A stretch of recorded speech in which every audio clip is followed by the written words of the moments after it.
Welcome to How to Make This Thing. Hi, guys. Another show, another day, Another hour. weekend. This is a weekend? Another minute. Oh, Another moment. we're taping this on Easter Sunday, which means that it's like any other Sunday for us. Yeah, pretty much. Yeah, the only difference is today. I mean, there's chocolate April. eggs What is this chocolate? Where's mine? upstairs. I got a basket case, but not a basket. I mean, we got chocolate eggs full of peanut butter. Are you sharing your feelings with me? I am. I'm very happy Okay. that we have those chocolate eggs. You got to share your feelings. I think in general you should share your feelings. I agree. You should be able to not tell people how you feel, like as in like a standard, oh Jesus, this makes me feel blank blank blank. But to be able to kind of articulate how you feel about a subject. More importantly, if someone asks you to do something and you're like, well, I don't feel comfortable doing that. I don't think you need to explain the feelings why you're uncomfortable doing it. I think the statement of You feel uncomfortable doing it. that Should should be be, yeah, I shouldn't have to ask you to keep going. Like if we're like, let's go fishing, and you're like, I don't feel comfortable doing that. And I go, why? And you go, I don't want to talk because about it. I don't feel comfortable doing it. That's it. That's the minimum. Yeah. That's how I react. I mean, fair enough. I feel uncomfortable going further. Well, we're gonna still go. All right. So today we decided to let JD do the show because the last couple of weeks he's done a very good job. Yeah, I've done a really great job of So go letting ahead. you run the show. So go ahead. What is this? What is this video? Advice to get your entertainment career going. Go for it. Oh, yeah. What is your advice? My advice Yeah. is definitely step out of bed 1 foot at a time. Is that true? Yes. I like to roll out of bed, Is and that then why fall you on the have all those floor and bruises? so I could do my one push-up for the day. Bruises. One. I look, I have my bed mattress on the floor, and I understand there are women out there that say if a guy sleeps with his bed in the corner and on the floor, he's not a man, and you shouldn't date him. So I've actually had a quite peaceful life by choosing to sleep with the bed on the floor, and I think it's working out so far. I don't have kids. I don't have a marriage. I don't have someone to tell me. It's such a weird thing to judge I someone on. It's like, does the bed work? Yes. Is If- it comfortable? Yeah. Yes. If Who someone cares? judges me for the placement of the bed, I'm like, we're in my place. And if I lived with somebody and they were like, I don't like the bed on the floor, I would say, well, I'll tell you what, I have no preference either way. If you want to go out of your way to lift the bed up onto a thing, I am fine with that. But as it stands now, It is on the floor. it's on the floor. But I don't care either way. But I don't want to actually do anything to change the situation because I'm okay with it. Because it's comfortable and But it if you- serves its purpose. Yeah. But I'm 100% on board having it changed if you want to change it. But I'm saying I don't, like that's how I am in a relationship. If you don't like it, change it all you want. I don't care. But I'm not going to change. As long as it's not hurting you or impeding your ability to, get pizza. Well, yeah. Yeah, I need pizza all the time. I could see you at some point getting like a custom made bed that just like has like some sort of like pizza like warmer tray like on your side of the bed. So you could just be like, oh, I'm going to What do you warm mean my pizza. getting? Have you not been in my room? All right. So, advice to get your career start. What's some advice, JD? Give me some advice. Good advice. Good advice. Not get your feet out of the bed. Don't Oh. wear sneakers under the blanket. I mean, that's definitely good advice. You don't want to get your mud underneath. Yeah, you don't want to get mud on your face. I mean, that's true. You big disgrace. Kicking your can all over the place. Jesus. All right, come on. Well, first off, you have to be able to disconnect your artist brain from your business brain and have two different mindsets. That's your first. How's that working out for you? I mean, Tell us how you feel about it. I feel pretty good. If you had to look at you from the perspective of, say, a professional, right? How would you look at you? Would you say you're ready To what? to be a success? I mean, I haven't had a survival job. That doesn't in mean you're over 6 successful. or 7 years. We have to define success, right? Making Yeah, a living within your field of interest. So then I've been doing that for. So you've a been while. successful, but do you think you are? If you looked at you, would you say you are successful without guidance? Like you can take the sales and go for it. I do not think that. No. That's what I'm asking. Like, if you could look at yourself and be like, all right, this guy's not ready. That's what I mean. Like, I feel like that's an interesting question, just because I feel like there's always things to learn, even even if you've been in an industry for 20, 30, 40 years, like yeah, but after things 10 years, all that information's moot. moot. What Yeah, are the yeah. cows? Moot. No, moot. Yeah. Like it's unimportant. Yeah. Because any advice past 10 years is just like, yeah, but that's how they used to do it. Imagine saying that to someone. Anyway, Yeah, go ahead. like that one time I said it to you 4 times. Yeah, Jesus Christ. And then all my advice But was that's accurate. also not exactly what I said to you. But it was What did close you enough. say? What did you say? Some of the things that you were saying to do, Yeah, the process of exactly how you were doing it yeah. was Yeah. updated. The Keep going. the science behind what you were saying has been the same. Yeah, the blood boils instantly. All right. What are we in space? Well, we have. This we is Event are Horizon. technically we are always in a space. This is true. Uh, We're in the movie Event Horizon oh Jesus. By the way, with Samuel Jackson. doubling guitars, how you do it or not do it, wasn't really my argument. My argument is that you should double it. That was my argument. And you were saying having two guitars is doubling. And I was like, no. If this guitar is doing something different, you got to double that guitar. And if this guitar is doing something, that was where our argument started as a base. Because you were saying because there are two guitars, as in there's two guitarist parts, that is ultimately all you need to do to double a guitar. And I was like, I don't know about that. Yeah. I was wrong. Yes, I know. I knew the instant I said what I had to say that you were going to have a rebuttal, and I knew that rebuttal was not filled with an. In fact, I believe I've even said it. I said, I don't think you have a complete understanding of the information that you've gathered. I don't think you're understanding the information you gathered properly. I believe we had that conversation where I was like, I just don't think you.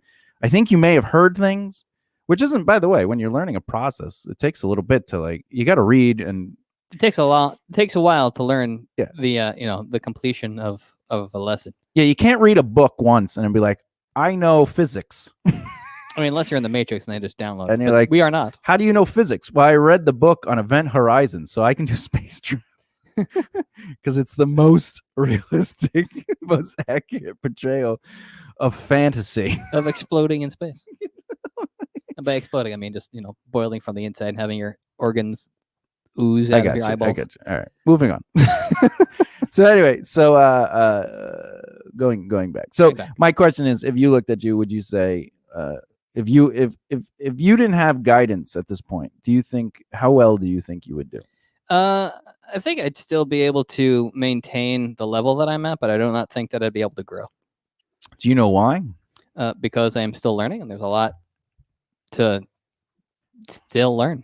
Because your brain still focuses on artist brain before entrepreneur brain. You make choices based on artist brain more often than you do on entrepreneurial brain. For example, you do what's projective.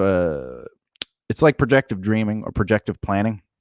So, for example, I asked JD to start focusing on speaking gigs, and one of his first things was like, "Hey, do you know anyone at the Paramount? We could start doing we could do speaking gigs at the Paramount."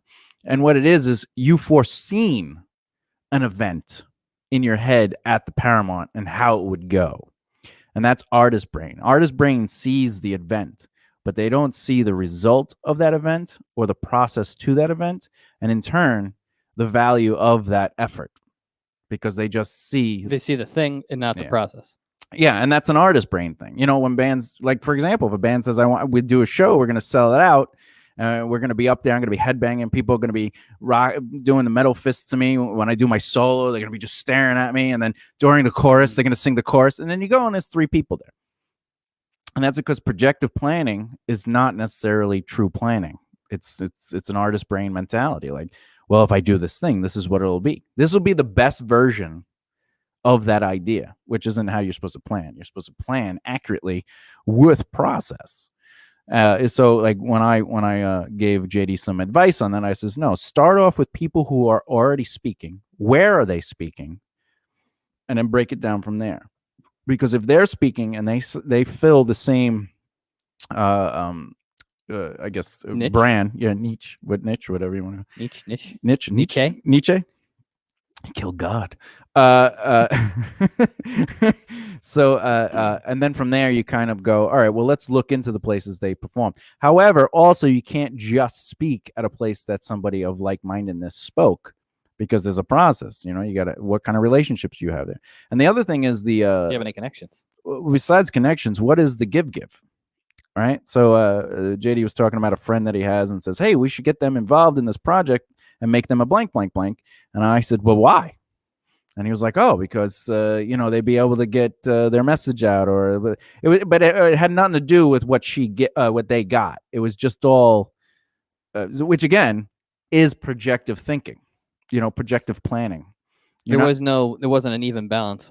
Yeah. Yeah. And like, if I approach somebody who's just starting in the business and I says, would you like to work with me? If they said no, it would be insane, because the value of just being able to work with me, just follow me around for a week, would be valuable information just to see how things run, et cetera, et cetera. Agreed.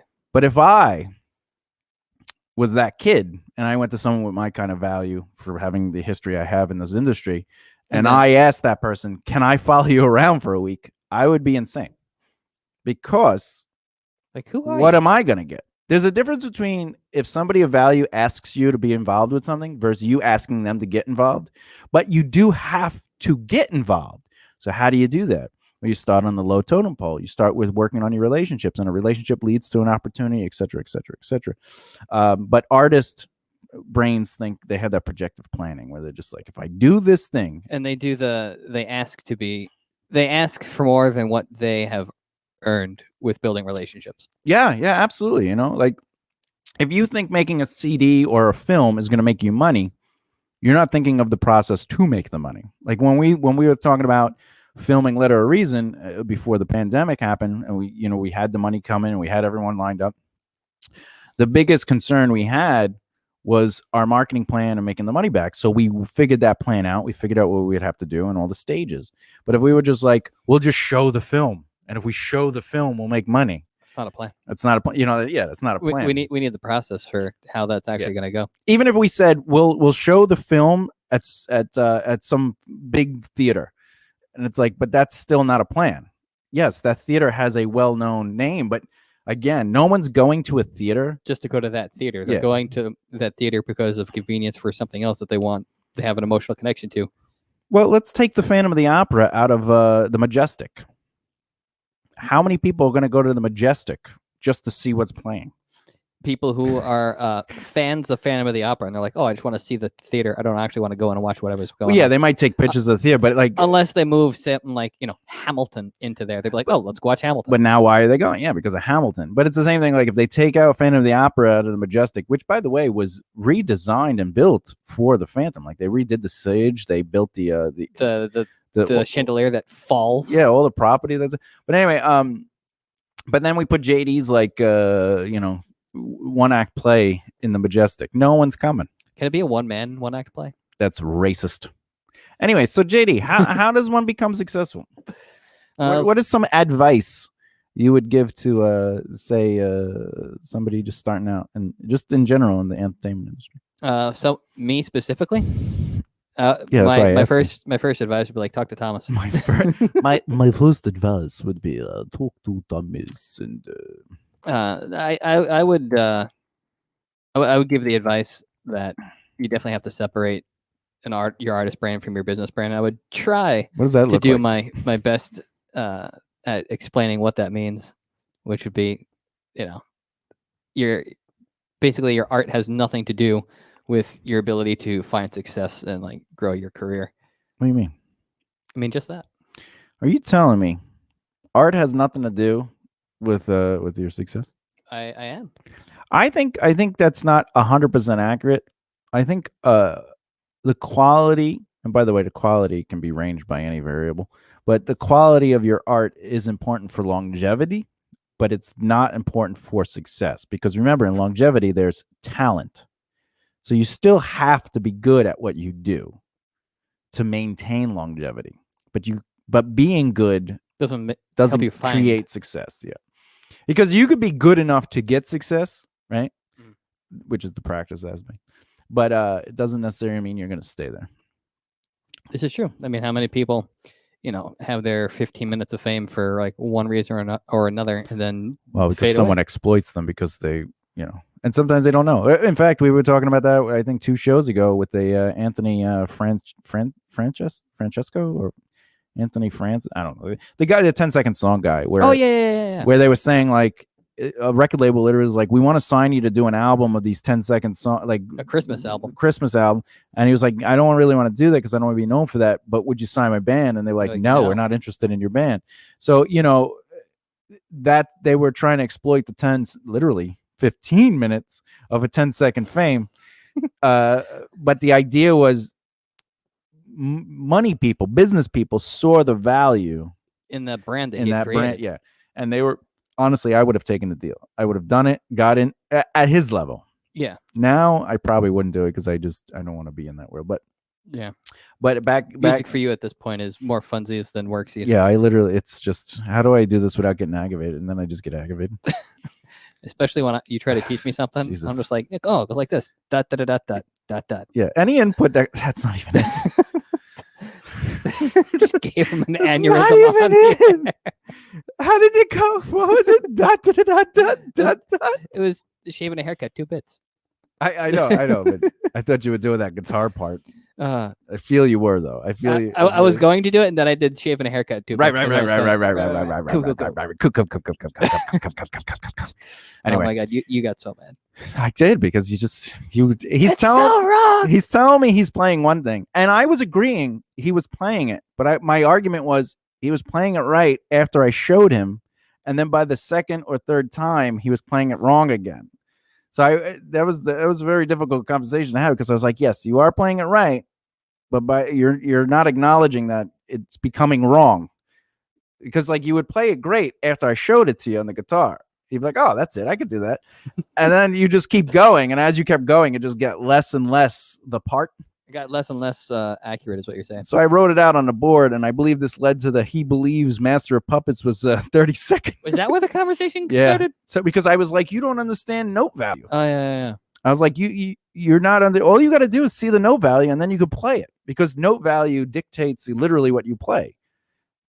So if it's an eighth note, 2 16th notes, an eighth note, and an eighth note, that's a gallop, right? Dun dun dun dun, right? Dun dun dun dun. Dun, dun, dun, dun. That's it. You should be able, nothing in your head, and of course the speed is dun dun dun dun dun dun dun dun dun. Doesn't matter how fast you're going. The rhythm of those values will always be the same. It'll always be, even if it's real slow. Dun dun dun dun dun. Right? Yes. Dun dun dun dun dun. That would still, no matter how slow you go, it's still the same value of spacing. And I was like, I don't think you understand that. And he goes, ooh. And I was like, what do you think Master of Puppets intro? Like, what are the note values there? He's like, 30 seconds. Like, he didn't even give it he wasn't even like, let me think about this. So there's 30 seconds. Like, no, he was like 30. Like, I'm crazy. So I just pulled out the tablature book that I own for probably longer than JD's actually been playing guitar. Did you get that book? My Metallica book? Yeah. Let's see. I got it in 2000, maybe. Oh yeah, I wasn't even playing guitar. When did I start playing guitar? I'm just saying. When did I start playing? It doesn't matter, because at this point I've had this book longer than you. I've been playing guitar. 2002, maybe. Ooh, oh wow, that changes the whole argument. Would you say in 2002, when I was still playing guitar in 2002, that I still knew more than you know now? Yes. Now, with that said, I just pulled the book out and I was like, "Are you sure?" Because, like, when I know I'm right, I'm right. Like, you can't tell me I'm wrong. And I just opened it and I was like, "What are those eighth notes doing there?" He's like, "Those are eighth notes, but it's so fast." And I'm like, "Speed has nothing to do with note value." He's like, "Really?" Which is crazy, because he could listen to, I can't do what JD does. JD could listen to a song played on like a radio or like, and he could be like, "Oh, I learned it." And I'll sit there and I'll be like, "I have no idea what's going on." You're like, heck with this. I could pick everything out, but then like, maybe it's because I don't have the patience. I just don't care enough to be like, I'm like, either just show me the notes. You know what I think the thing is? I think you like the theory behind like writing and like actually like creating. You like seeing everything come together on the page. That's like as one thing. And my focus is I just really like playing the instrument. So any excuse where I can play the instrument, I'll just go and do it. Whereas anytime you have an excuse to like literally pick things apart and like analyze a song or like write out a song, I think that's really what is drawn to you. Because like we've had this conversation before where like, you know, I'm listening to music a little too loud and you get distracted because you're literally just dissecting everything that's going on. I did. Yeah. Not only do I dissect what's going on, I'm analyzing the song as a producer because I'm like, this song is not good. Every song. JD and I have this argument. I try to explain it. I go, look, there's a difference between a good, bad song versus I like or I don't like song. Because you can have really good songs you don't like. And you could also have really bad songs that you love. And I was trying to explain to him, Nevermore, a band that I very much enjoy listening to, rarely, if ever, write good songs. But I can listen to full albums of them because I just like some of the song. I like some of the feels and everything. But a good part in a song does not make it a good song.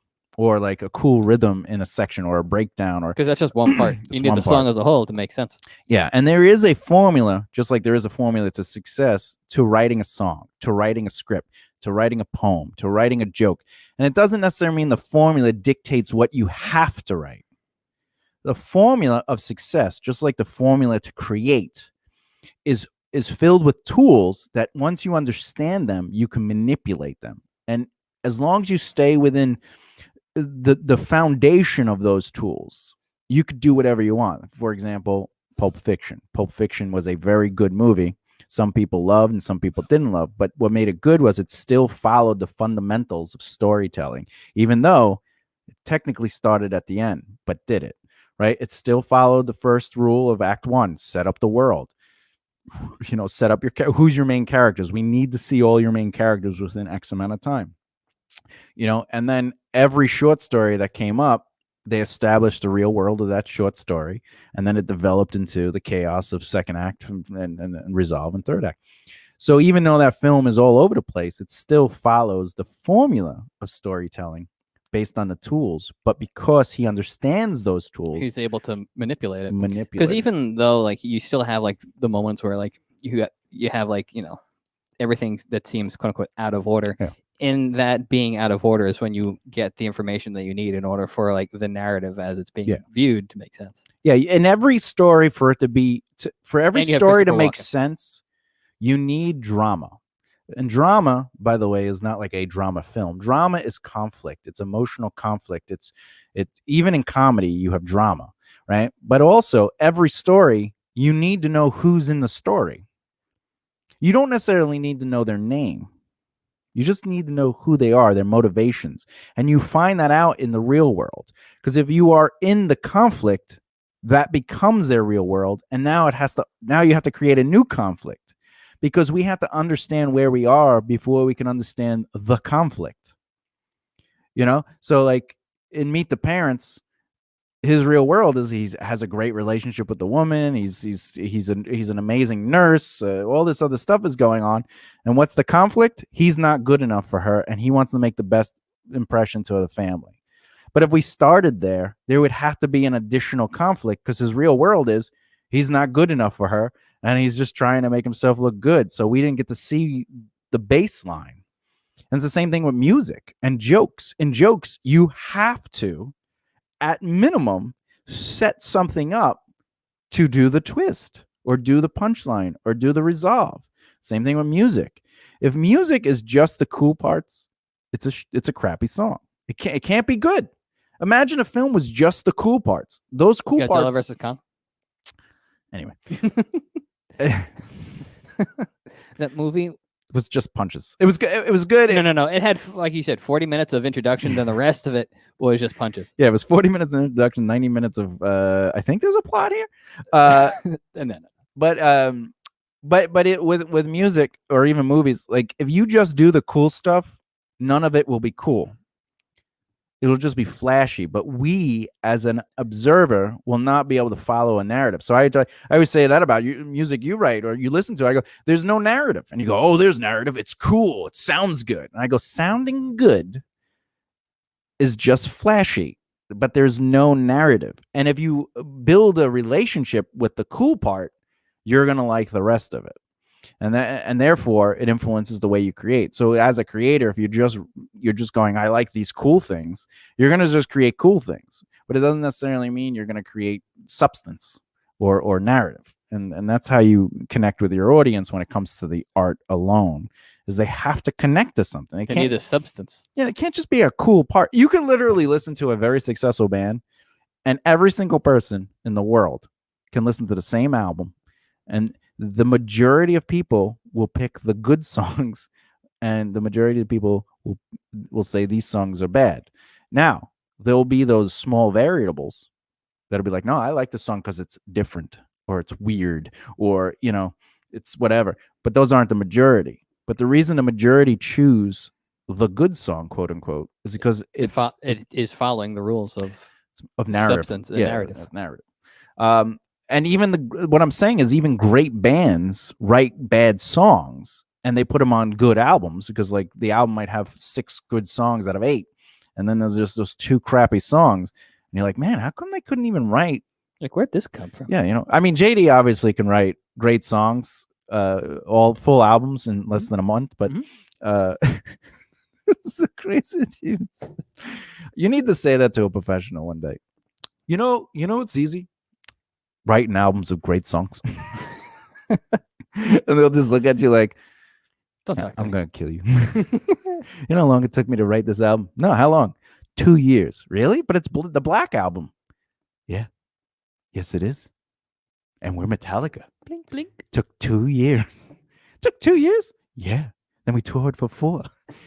Really? Why? Because we were trying to make some money on that album. Oh, but you didn't just make the money? No. We had to tour for 4 years. We got married and divorced at some point in that tour. But you're Metallica. You should be able to just release anything. We weren't at that point. Anyway, so let's start talking about some advice that's given out there, and then kind of like go on. So what was the worst advice that you felt that you got as you started to actually get into entertainment? Write good songs. Is this when you were a comic book artist? Oh, comic book artist? Oh, that's when you first started. That's when I first started, comic books. The worst advice I ever got from the worst advice was go to art school. I could see that, and I almost did.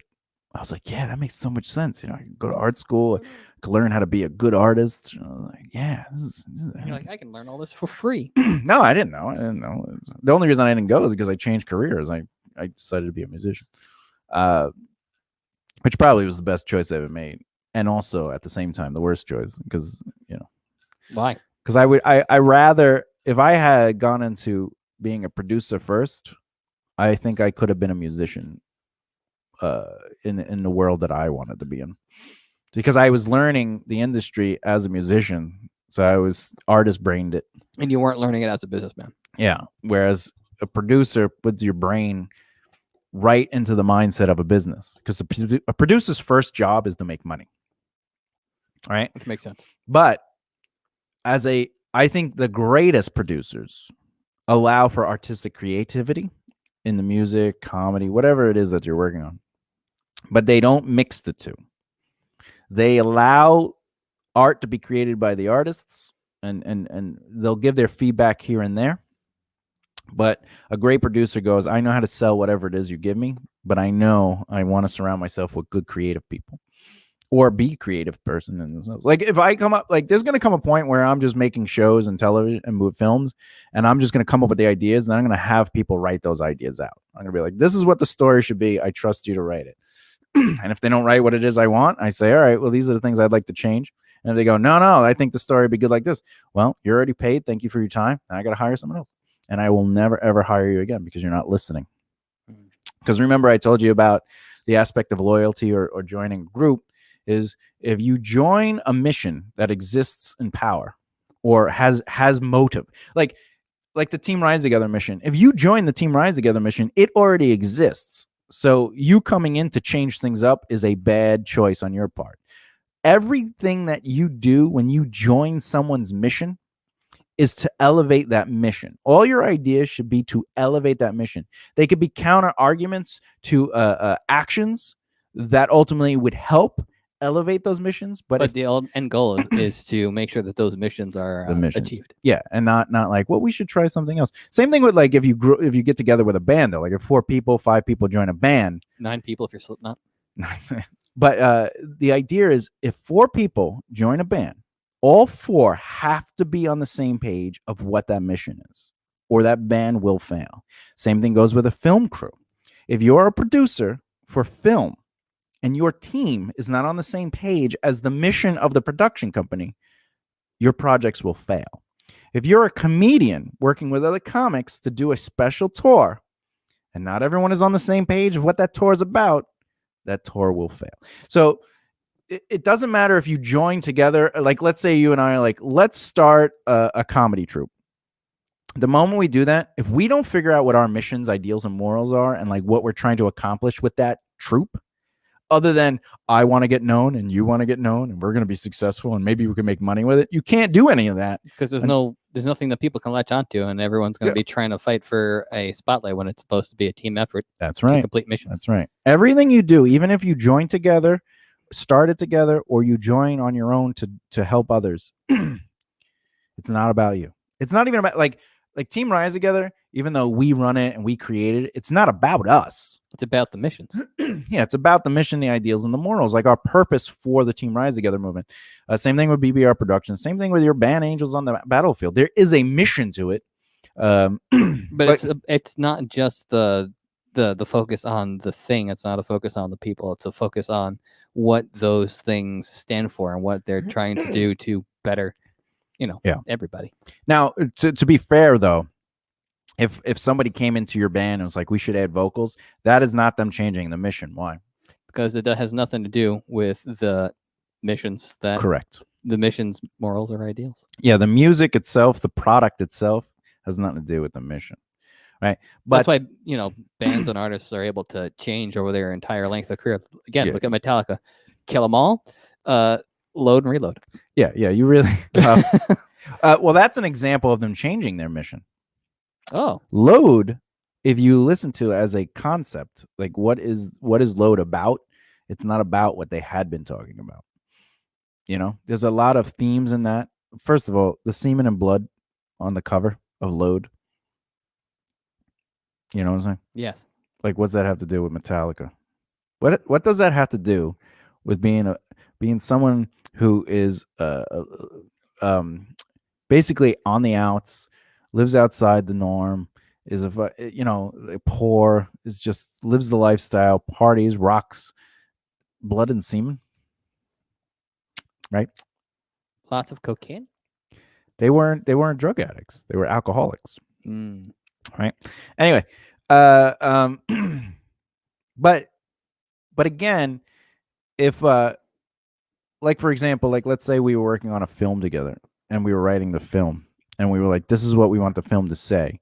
But then you started saying, hey, we should do it as a silent film. That would be the same thing as like, should I add vocals or not? Because it's not change. You can't change the mission with that. It's not. The story is still going to be the story. Yeah.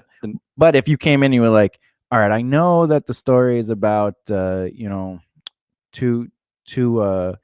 brothers or two sisters who are estranged and they end up finding one another, and it actually, that's what changes their life, and they end up doing something. And then you're like, it'd be really aliens. Good. Yeah, why? Could we make this with aliens?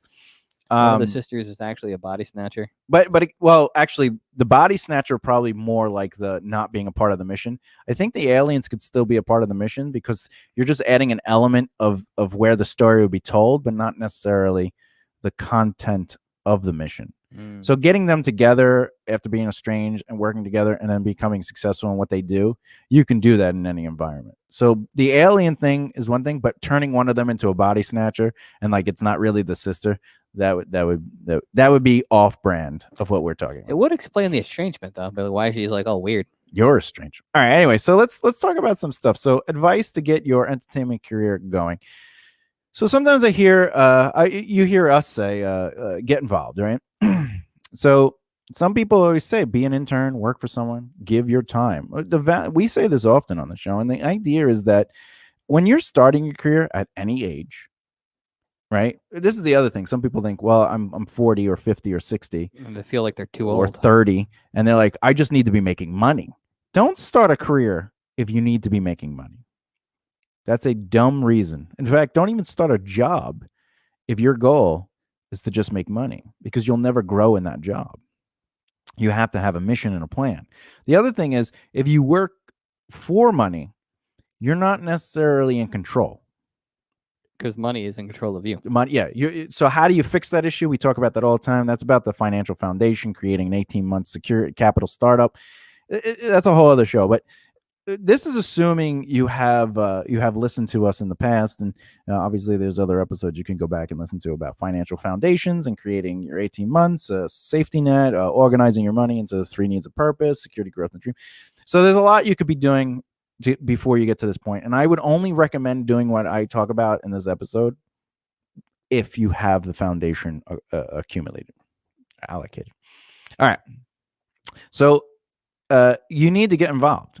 Whatever it is you want to do, you need to get involved. You got to give people your time, and you got to say, I don't need to get paid in the beginning, because you need to start building those relationships. But going back to what you had mentioned at the beginning of the episode, you had mentioned, people going up to, say, someone like a producer or someone who's got, X amount of years in the industry, and just saying, hey, I would like to volunteer my time. How do we make that distinction between just going up to, Steven Spielberg directly? And then what is Steven Spielberg working on?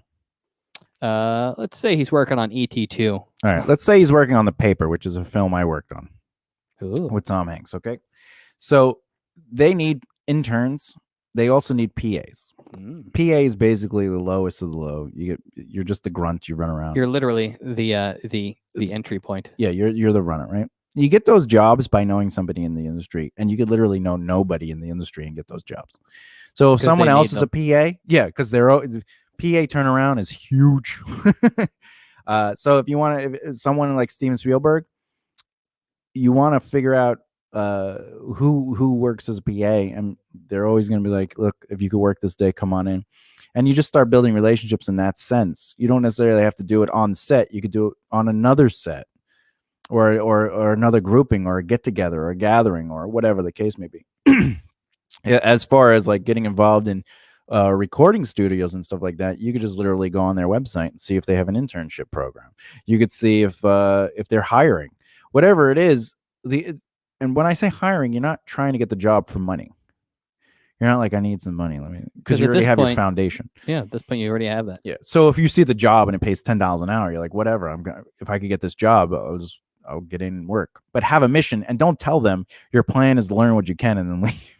Don't do that. It's a bad idea. Horrible idea. I'll back that bit of information up. Yeah, you got to be a moron to say that. Like I would never have done that myself, because that's just great. But usually if you're on drugs, you do. But not true. I wasn't on drugs. Calm down, buddy. Sounds. Are you saying this happened? So it's, again, you use the artist's projection aspect of the plan, where, well, if I want to work with Steven Spielberg, how do I get involved in it? Why are you thinking about Steven Spielberg? You should be thinking about, how do I just get in the industry? How do I get involved in the industry that could eventually lead to a Steven Spielberg type? But not necessarily him specifically. Yeah, because remember, there was a time when people were like hanging out in like Greenwich Village with Martin Scorsese before he was Martin Scorsese. And then as his career grew, the people around him grew, and they became the next next big actors, Al Pacino, everybody, right? They're like, Bobby De Niro. That guy's a nerd. Nerd. Hey, I really want to work in this film. Is that Woody Allen? Yes. I'm gonna sleep with every girl. But the idea is, think about that. You right now could potentially be working with you could be working alongside, in the crappiest situations, with the next Steven Spielberg, the next, Clint Eastwood, who started in background. So take value in the people that you should, which we're going to talk about later, but you got to take value in the people that you surround yourself with and that you're working around. Don't look down on people just because they're not doing more than you are, or more importantly, if they're doing the same thing you are. I say this often. I said, don't hang out with people that are doing what you're doing or less, right? I do say that. But the difference is, are these people growing and learning? Are they inclusive? If they are, they're the right people around you. If they're people that they just keep doing the same thing, that's what I mean when I say they're not doing anything or they're doing the same If you're saying don't hang out with people that are just going and doing the job just to do the job. They're not looking to, expand. They're just always complaining about stuff and going, I hate keep getting stuck here. Jesus. What do you mean I got to be a roadie, or whatever? I got to wait tables at a comedy club? Don't do that. Other advice that's really good is stop being fancy. Money fuels your dreams. Organize it for what you need, not want. This is a big mistake a lot of people make in the industry. In any field of a business alone, like let's say you work at King Cullen or Walmart. Let's say Walmart. Or Caldor. That's I don't Long think Island we are. No one works at Caldor anymore. It's because I don't think Caldor even no, it doesn't exist. It doesn't. I think it went away in the 90s. Yeah. But anyway, so think of Walmart, and let's say you get a job as a manager. I'm thinking of Walmart and pretending. So you start off as like a lonely cashier, then a floor person, and then they're like, hey, you want a job as a manager, and your pay bumps up. So let's say you went from $12 an hour on the floor to say $18 an hour. Right? As a manager, and you get your first quarterly bonus or whatever it is they get. They get a nice little chunk sometimes. Oh, that's nice. And the first thing you do is you go buy a new car. Woohoo! Or you buy a house, right? Can I buy a house car? This is being fancy in my mind. You're not using your money wisely. You're spending money that technically you don't own yet. Because just because you made the money doesn't mean you own the money, right? Because if the money you make has to go somewhere, you don't own that money. And what does that mean? It means that you don't have the ability, the freedom to organize that money. So if somebody gives you $1,000 and you're like, oh, good, I got $1,000, but now I got to pay for the fancy car. I need to get some bling. I want to get I want to go to the best gym instead of buying some equipment for your house. I need to go to the best gym. Well, you better go every day then, because you have to remember the money you spend now is the money you need to fuel your existence, fuel your career. You didn't even touch on the fact that, there's taxes as well. Well, there are, yeah. So if someone gives you $1,000, you got to take 30% out of it. Yeah, you definitely don't have $1,000. Yeah, you have $600 about. Unless, of course, you have a not-for-profit. But anyway, so you should be looking at your money in a way that's like, I need to cover X amount of dollars. I need to organize my money. I need to budget my money. And then when I have reached certain goals, then I am able to pay myself that money. You know what I'm saying? And that's the same way. For example, let's say $15,000 in the bank is a good strong safety net. It covers your 3 months of your bills, and everything's taken care of. You could afford your taxes. Everything's being paid for, and you have your money organized. And then you go, you get some pizza. I have my dream account filled up. My dream account says that I have, $2,000 I could do whatever I want with. Well, now you could take that $2,000 and you could just buy something flat out that you want. You could buy that fancy TV or the PlayStation or the 5 that you want to get. But people buy what they. I saw this quote. And it said, if I remember, it's Robert Kiyosaki said it. He goes, "Was that the rich man? Rich man, poor, yeah, rich dad, yeah."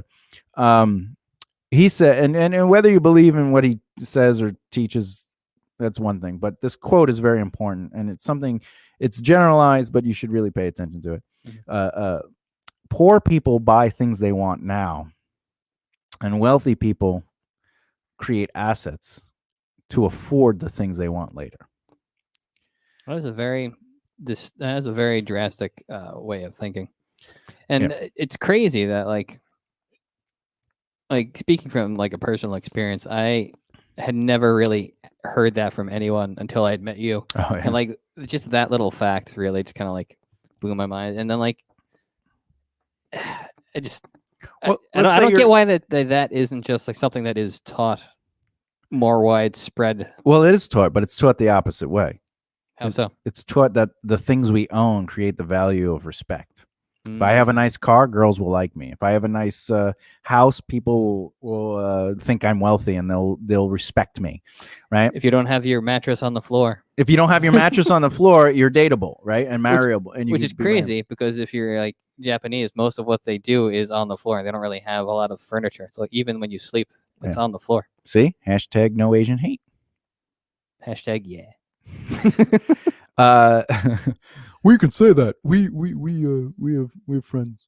I was a friend once. I was a friend once. But you're correct. You can't. It's crazy that, especially like in the United States, like that's such a backwards way of thinking. Yeah, it's pretty insane. I personally, think that any money you make should go towards your plan, and you should just organize your money in a way that's going to ultimately fuel you.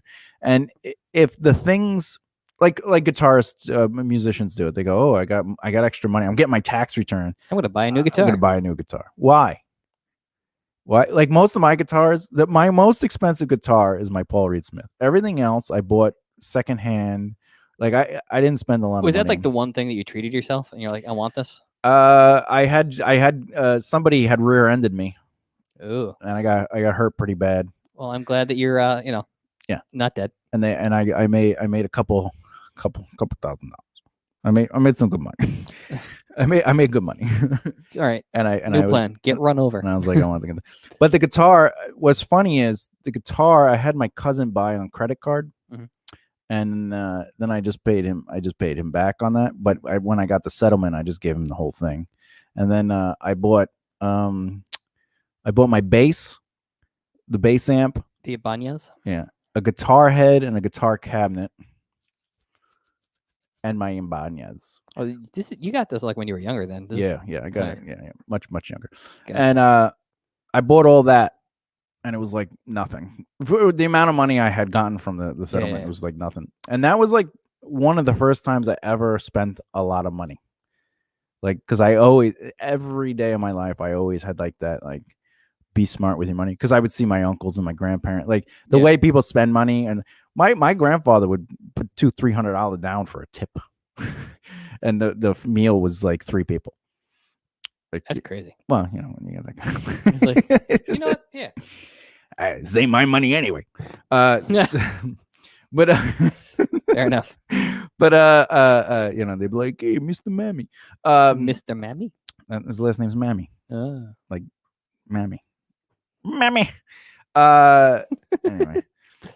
So even in that situation, it wasn't a lot of money. It really wasn't a lot of money. But from that point on, I had never bought another guitar.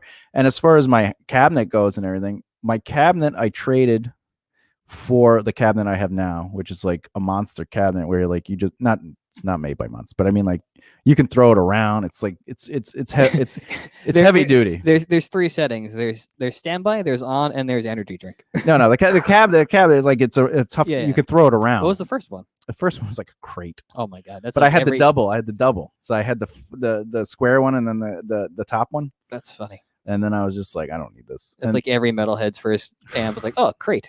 And then you're like, oh wait, it can actually get something that sounds good.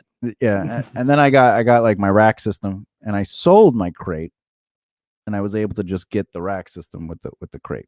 Gotcha. So, but I also had a 5150, so I kind of like I had a Marshall that was given to me, and then I traded that Marshall for the 5150. So like like in my mind, I was like, I'm not just gonna spend money. Like I don't care enough, but I was just trying to get a sound where I liked it. And you're like, yeah, we got it done. And then once I got my sound, I still have the same setup. What do I care? But artists, like filmmakers, they'll be like, let me buy the best camera. Let's get a Blackmagic. And it's like, no, because that best camera is going to be obsolete in the next 2 or 3 years, and then you're going to want to get another one. Like rent the equipment, rent the equipment. But unless you make a living like if you're always being hired, unless you're to like film, renting out the gear yourself and making money that way as well. Well, you can do that too. Then but it becomes an asset. Usually you get hired and then you charge a package fee for the material. So like I would be operating the camera, but I would also charge you for the package fee of my equipment, which is fair. Anyway, all right, so let's move on. What do we got here? But I'm assuming that ends up being cheaper in the long run instead of paying for renting the gear by itself. It depends. Some people are like, no, it's my equipment. It's gonna cost this much, and you're like, I could rent it for less. Yeah, but who's gonna operate it? Somebody who's probably gonna charge me less than you are. But anyway, set small goals in the beginning that affect your bigger dreams. Everything you do must affect everything you do. Yeah, everything you do must affect everything you do. So this is the counter argument to people that have that artist projective planning, where they're like, if I do this big thing, these great things happen. It's like, no, start small. Like what can you do now? You got to learn to crawl before you can run. Yeah, if you want to play Madison Square Garden, don't try to rent Madison Square Garden. That's gonna be a lot of money. But do what you can to get to Madison Square Garden. How do I get to Madison Square Garden? Well, obviously you take the LIRR and you just from Ronkonkoma at Penn State, and you're there. And you're there. But if you don't, no, you need to have a plan that will eventually get you to Madison Square Garden. But you shouldn't be trying to play Madison Square Garden in the beginning, especially. Even though in your head you're like, well, if I sell out every seat of Madison Square Garden, I could do it. But yeah, but you have to have. Yeah, I used to tell bands all the time. I say, listen, if you can't sell out consistently a 60-seat room, you cannot play Madison Square Garden. No, you can't play any show bigger yet. Yeah, but if I play a festival, I'll get more fans. That's not how it works. No, you will not get more fans because they're not there to see you, and you just paid for the people they are there to see.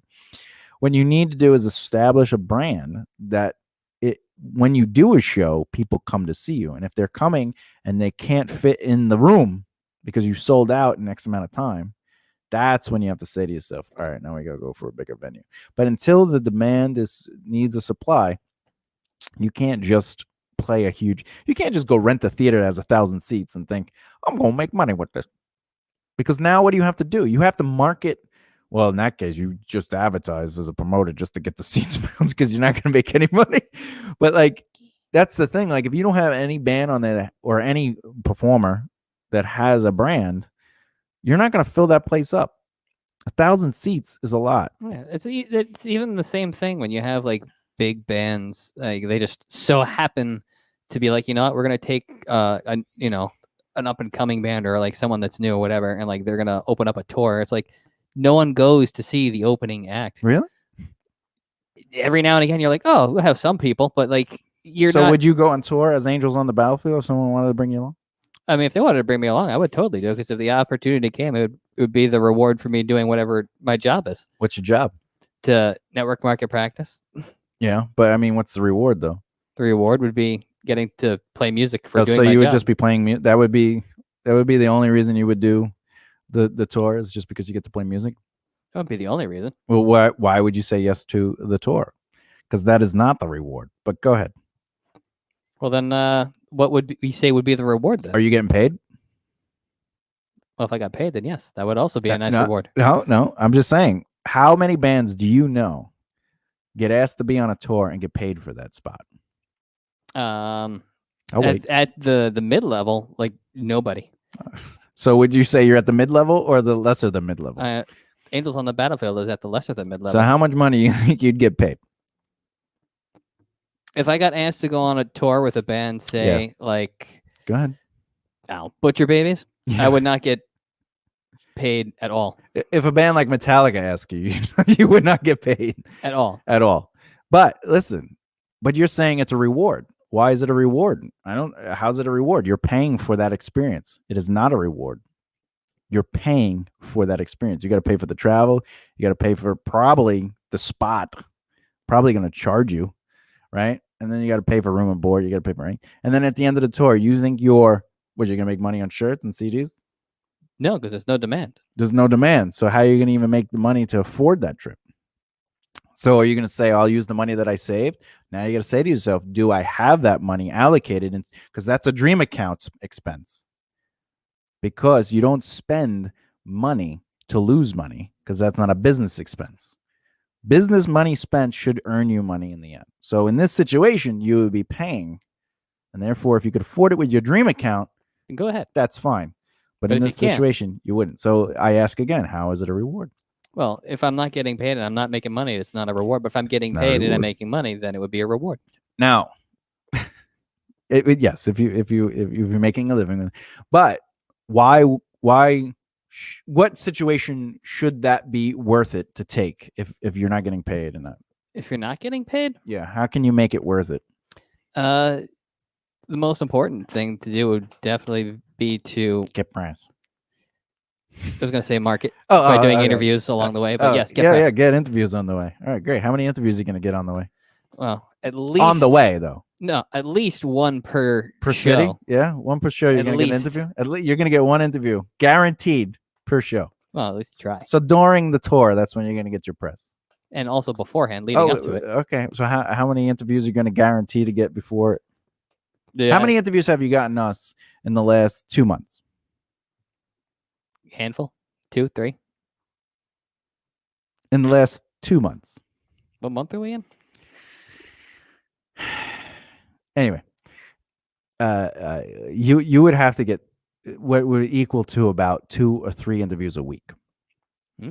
That's a lot of interviews. Yes. Why? So this way that there's always constantly the brand in people's faces popping up. Well, it wouldn't be consistent because they're different markets, but you want to be spread out as much as possible. Then you would want to get the market of where you're going. But press is not what makes it worth it. Because you're saying press makes it worth it. That's why I should do that. If I'm on this tour, I should get press. Well, then what makes it worth it? I'm asking you. Well, I'm at a dead end, hence why I'm asking you. The only time it's worth it when you go on tour, let's say you don't have a band, is if you're working on that tour. If you're even if it's for free, if like you're just the payoff is they're gonna just cover your expense to go. You're able to build relationships not just with the bands, but with whoever's involved with the promoting, because you just get introduced. Whatever the clubs are, you meet the people. You make friends with the bouncers. You make friends with the sound people. You make friends with everybody. Sometimes the puppies when they get brought. Sometimes the puppies. Right? But as far as if your band is going to go, you have to map out what is the worth. Are you going so people hear your music? Then you're doing it wrong. I'm asking because you said that's the reward. You get to play on tour. Well, that's the fun part, is just playing on tour and meeting people. But are you going? Why are you going on tour? If you're going just to do the music, it doesn't make any sense because then there's no payoff. It's just thinking. So why are you going on tour? Well, then you're not going. Why would you go on tour anyway, even if it was your tour?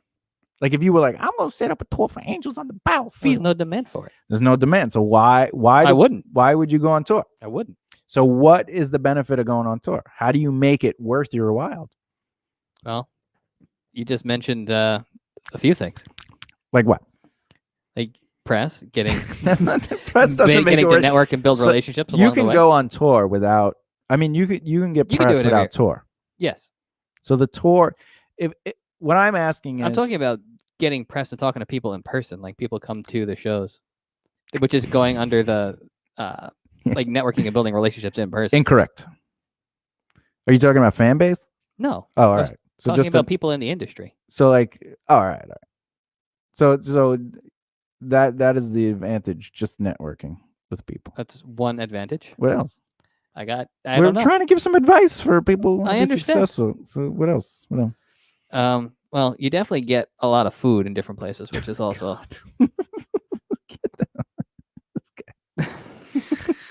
Oh. I don't know what else. I don't know. I mean, I'm stumped at this point. I'm just saying. You said it was a reward, so we're trying to figure out what's the value of going on tour if you were asked. Well, I am at an impasse. I don't have anything else popping out of my head. But you're the artist. What do you think? What else do you think it is? You just all right. So you're saying your brain only believes, even with the artist brain, you get press and you get to meet people. That, by the way, is artist projection. Right. You're projecting I'm going to get press because I'm on tour. I'm going to meet people. You're going to build those relationships with who? In theory, the people that you're on tour with. You got like you said, promoters in different cities. Yeah. And how do you build relationships with them? Well, first, because no one's showing up to the show for you. You definitely have to talk to them. Oh, so talking is how you build relationships. That's one. That is not way. Nope. To get your absolutely not. All right. Because how many times can you talk to them during that show? Once, even if it's 6 times in one day. Then it just counts as the one experience. Counts as one. You're building relationships, but you're not cultivating relationships. Well, then you have to keep up with them after the tour is over. Yeah, building relationships is about you. Cultivating is about both of you. You could build. I know 700 people. I met them all on tour. But how many of them do you have relationships with? And that's based on doing your next part of the job, which is cultivating. It's cultivating. You have to put time into them. However, do you have to be on tour to do that? You do not. All right. So that you have to look at your ventures with that mentality. So I'm going on tour. It's going to cost me money. I get to play in front of people. Woohoo, right? Can't you play in front of people at home? Can't you could. You could set up a show at a local bar. If you just want to play in front of people, that's a whole other conversation. But if you're trying to get something out of the tour, you have to bring some value to it, right? Correct. So what is the value of a tour that gives value to what you can do? Your ability to help run the entire thing, I what? suppose. What? Well, to make sure that the entire tour runs smoothly as production. Oh, you're going to micromanage somebody's tour that asked you to be on it? No. What are you gonna do to help? Give me an example. Go ahead. You're on Butcher Baby. You're on tour with Butcher Baby for the first time. What can you do to help them? Well, whatever they set up as the rules. All right. What would the rules be?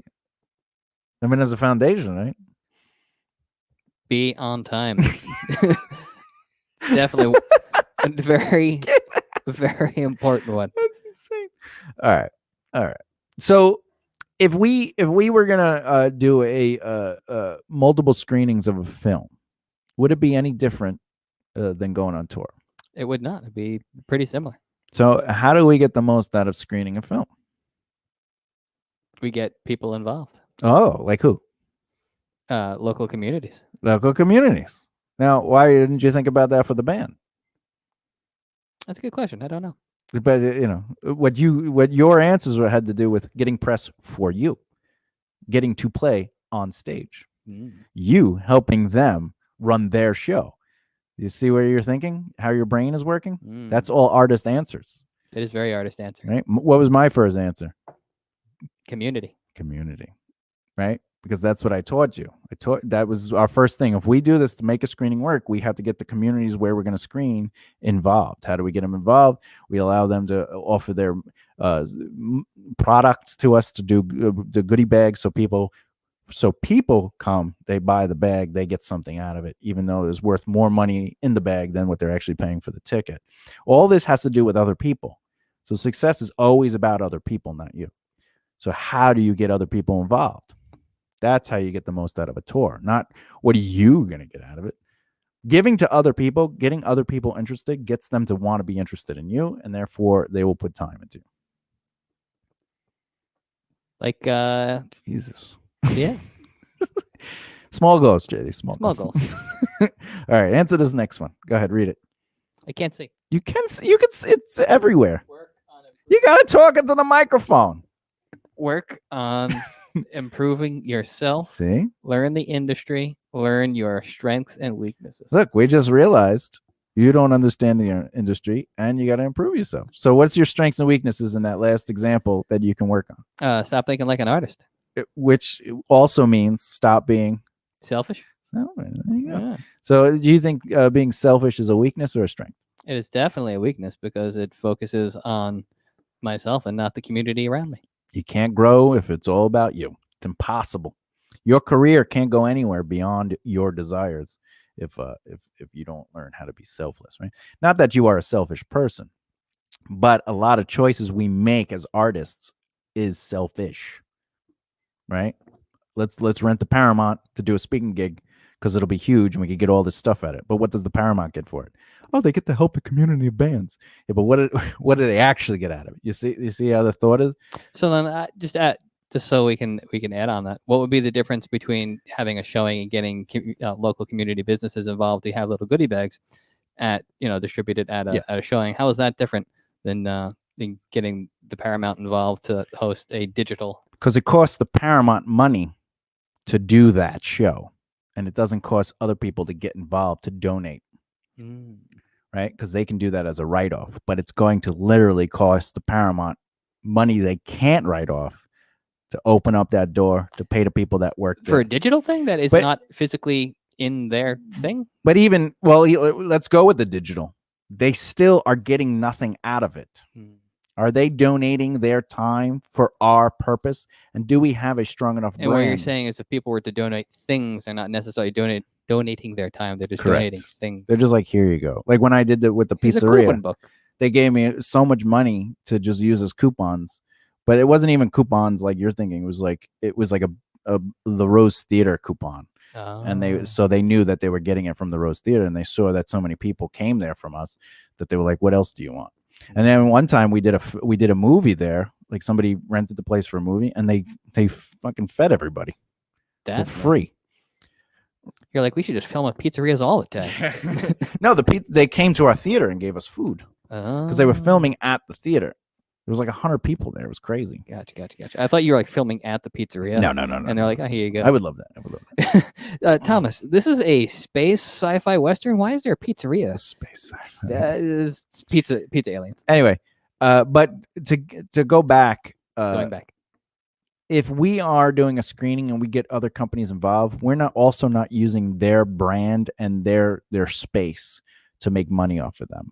They're more likely going to make money because of us than we are of them. Gotcha. Why? Because people are going to see the product, they're going to enjoy the product, they're going to go back and buy. They're going to see the coupons. Right? But it could also be a physical thing. You could be like, here's a literal thing. Like for the Oscars, and Apple gives everybody a free iPhone. You know what I'm saying? Like they're like, here you go. Yeah.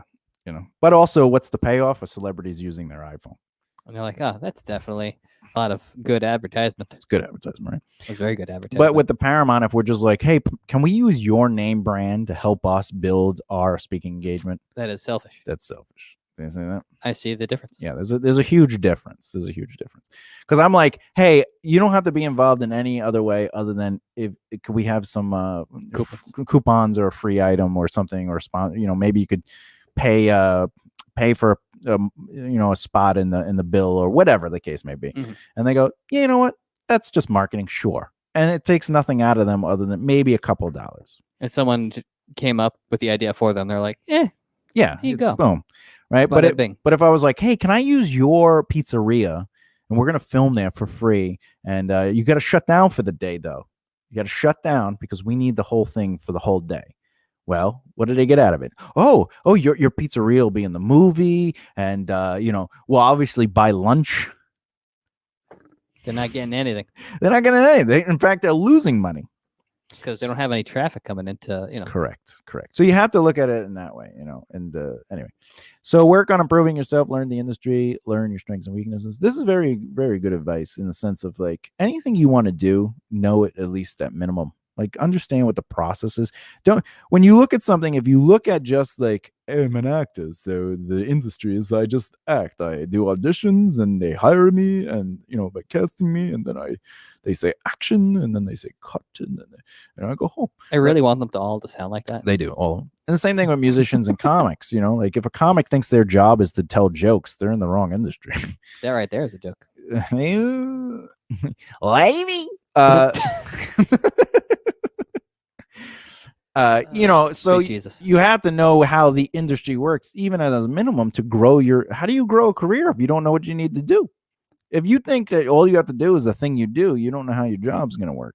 Imagine you walked into your first day in the office and you go, I'm really good at typing on the computer. All right, well then do your job.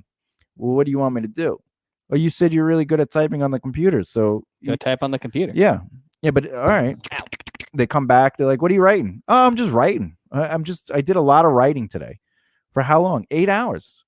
Look, I got 30,000 words out. You did 30,000. Jesus, you're an amazing writer. Yeah, but you're fired. Why?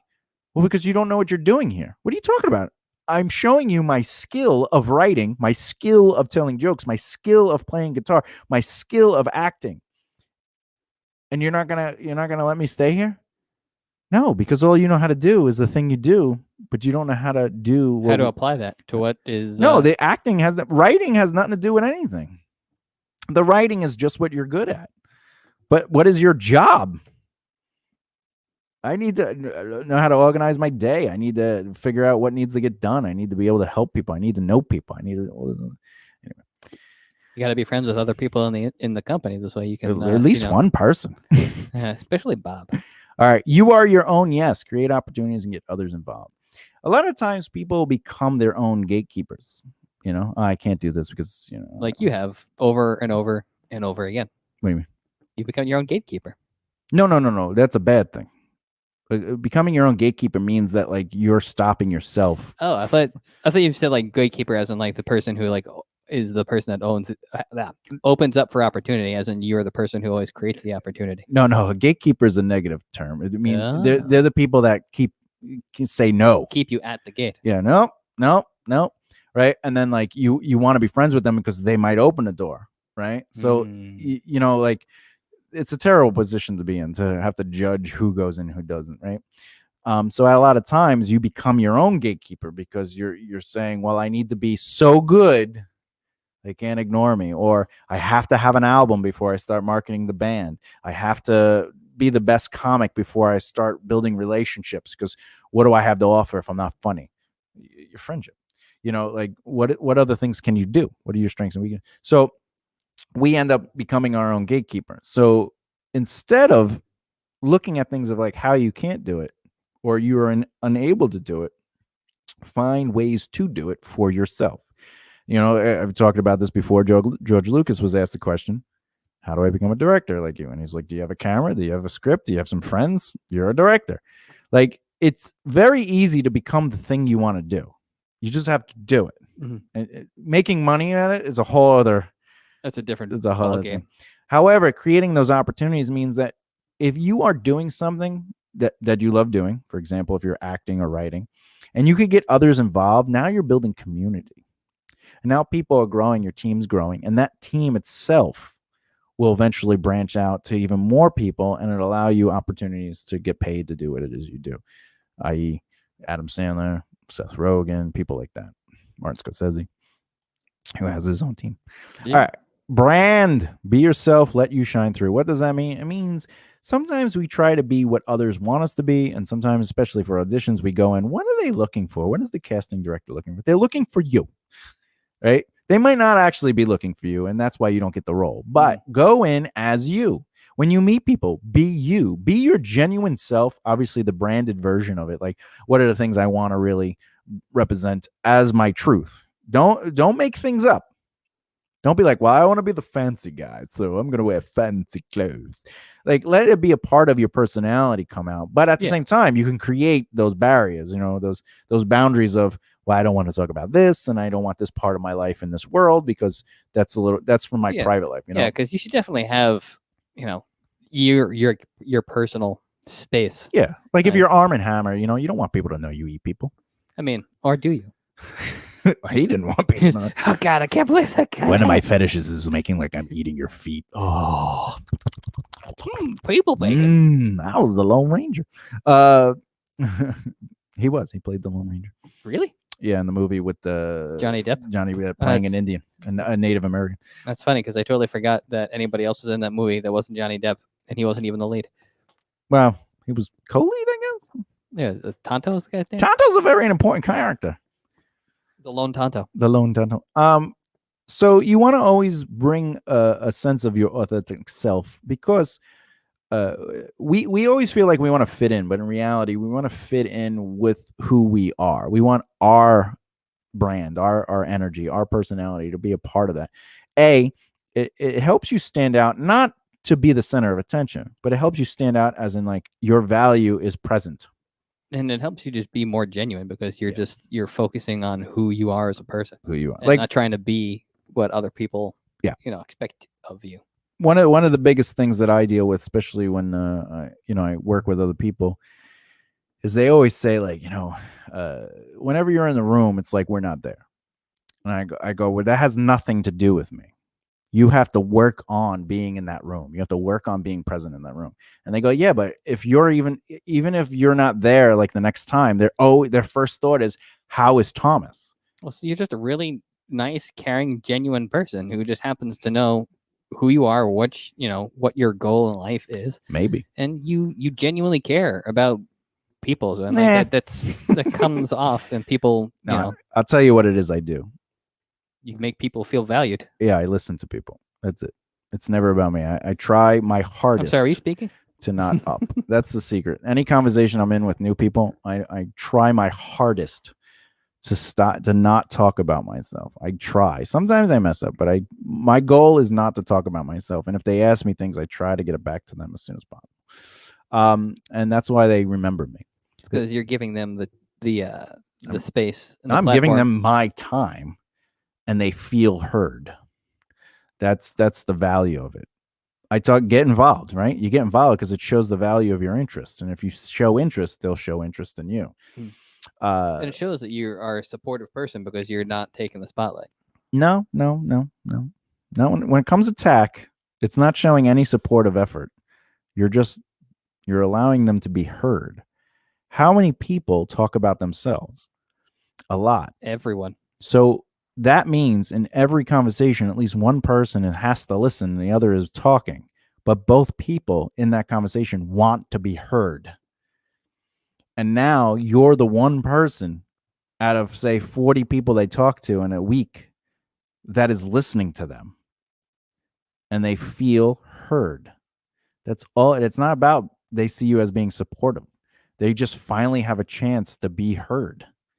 And that's like a very good gift for somebody that for a week has been the ear for listening to people talk to them. And they don't know themselves that they're being the one now that's talking off. But I'm willing to just listen because I already know the deal. No one cares about me.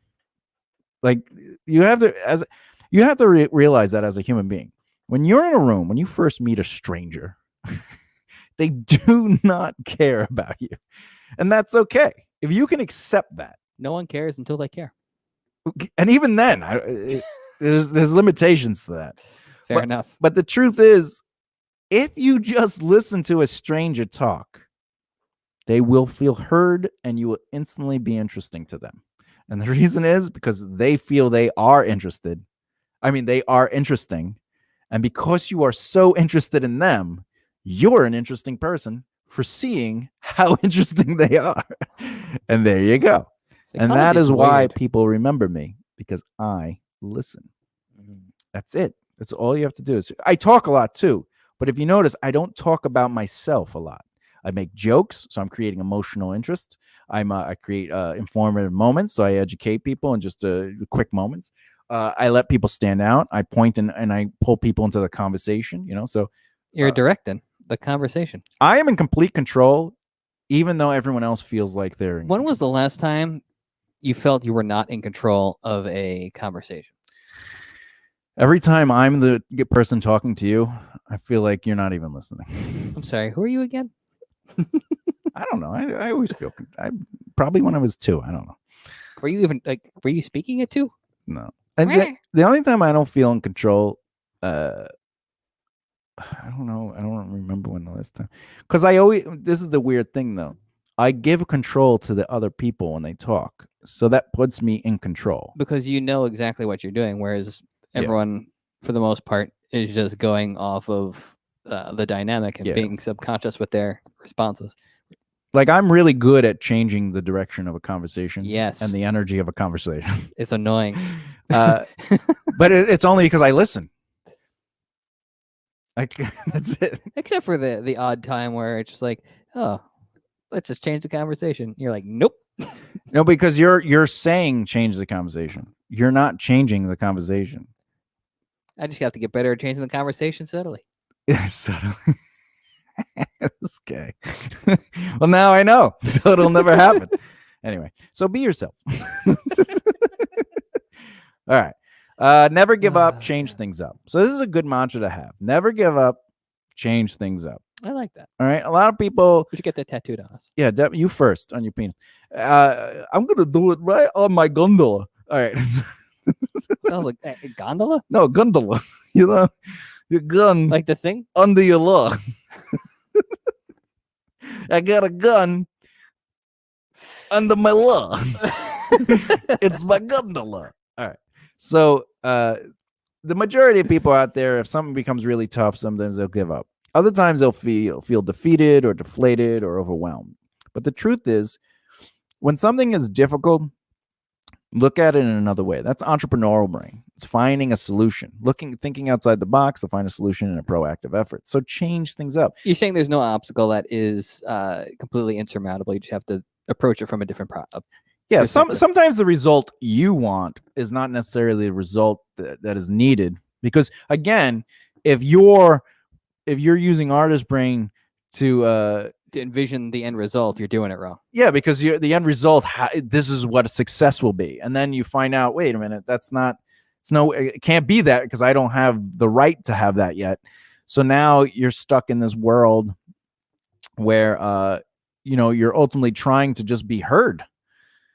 Like, oh, look at me, no one's paying attention to me, and that's when you have to change things up. All you have to do is just try something different, doing what it is you want to do. Like you do this quite often, and you see how frustrated I get.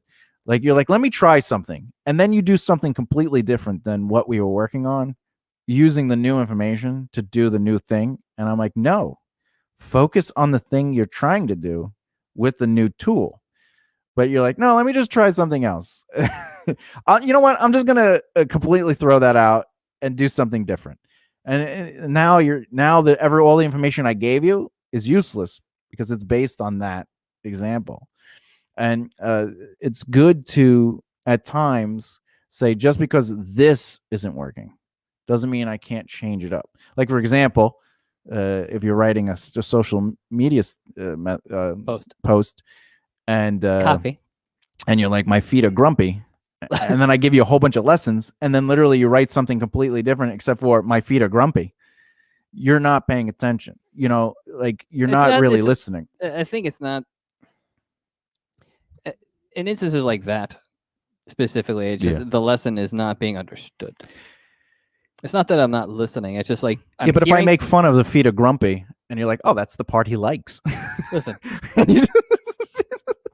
You leave my grumpy feet out of this. Or if I say, if I give you like a 15-minute explanation of why listening is not actually a sensory description, and seeing is not a sensory description, and then you try something, you go, let me try something else, and then it comes back, you changed everything except for the fact that you are listening and seeing within the sentence, which means the lesson was not clear. Listening as a word is not a sensory description. We've established it at this point. But if that's not clear, that means you don't understand English. Listen. The word listen is not a sensory description. Well, does that mean in those words it is clear? That's what I was saying. I was saying listening is not a sensory description. That means you can't use that word to describe listening. You can't use the word itself to describe itself. It smells good in here. That is not a sensory description. Why? Because you're literally saying it smells good in here. You're just saying my nose smells things. Listening, I heard stuff. What did you hear? How did you hear it? I watching. I used my eyes to watch. Well, that's not a sensory description. You know what I'm saying? Even a sentence. No, I used my eyes. But what I'm saying is, you were married because of several different variations on that to the word listening. Or it was unclear in the initial. That's why I'm saying I don't think you understand English. Well, I don't think that is the issue. I think we've already established that I am a stickler for being proper and grammatical. But that's still not a proper sentence if you're trying to describe what it feels like to hear something. We've established that too. I understand, which means you don't understand the English language. Because if you did, you would be able to have control over it. We've established that I do not know how to create an emotional adventure in a post. Which means you don't understand the English. It doesn't mean you can't speak English, and it doesn't mean that you can't understand talking English, even though a lot of times you say, it's not clear what you're saying, which means you don't understand. If it's not clear what I'm saying, it means you don't understand English to that extent to understand the verbiage I am using. Unless who is a professional speaker, are using words incorrectly completely. It could just be that the concept in which you were trying to teach me does not make any sense, and why is that? Because I don't understand the English language. No, because a lot of the arguments that we have are the definitions and literal definitions of words, which means you don't understand. It doesn't mean that you don't understand English. I understand that. You're saying, you sure? Because you're arguing against what I am saying. Yes, I'm arguing against what you're saying. That's what I'm saying. Look, knowing English and hearing what people are saying in English and being able to have a conversation in English doesn't necessarily mean that you are a master of the English language or that you understand it completely. I agree. And that's what my argument is. I'm saying you do not understand the English language completely. And therefore you can't create strong English sentences. This is probably a good thing that I do instrumental music then. but if you're saying listening to her or him or listening to the situation, that means, and then you say, I have no other way to explain how to listen to something, that in itself is saying you don't understand the English language the idea to be able to write it.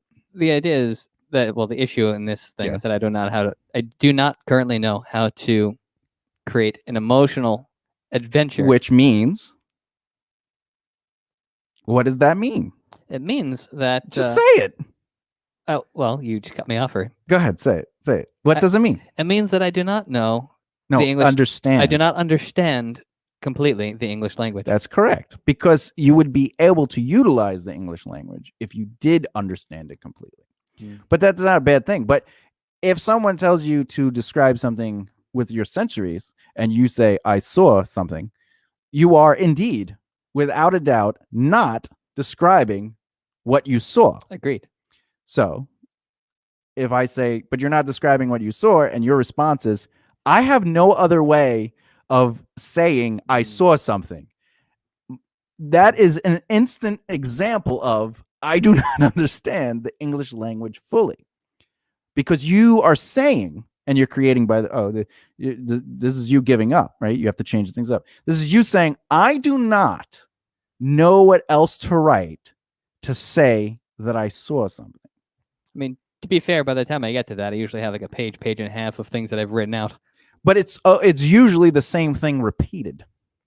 That's what I'm saying. You wrote listen to blank, blank, blank a bunch of times. You know what I'm saying? Like you take the lesson. It's okay. You take the lesson and then you repeat the mistake, but you change like the other stuff, which usually is the stuff I liked.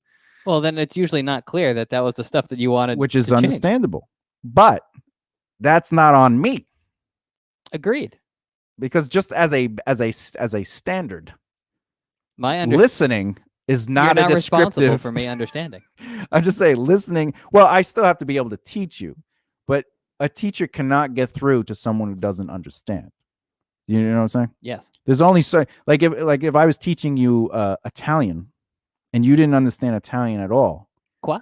Oh jeez. It would be much more difficult if you are not understanding what the difference is in the dialect, and you're like, well, that doesn't sound like Italian. I'm like, I'm teaching you Sicilian. And you go, well, that's not Italian. It's the same thing, right? I'm like, what? There's different dialect. No, there isn't. And I'd be like, have you ever been to the North and the South? Anywhere? Have you been to Boston? Have you ever been to New York? New York. But anyway, that's an example of changing things up. You're focused on the thing that you don't have control over, but you can still say the same thing. You just need to change your approach to it. So just writing something over and over again doesn't help you learn how to make that better.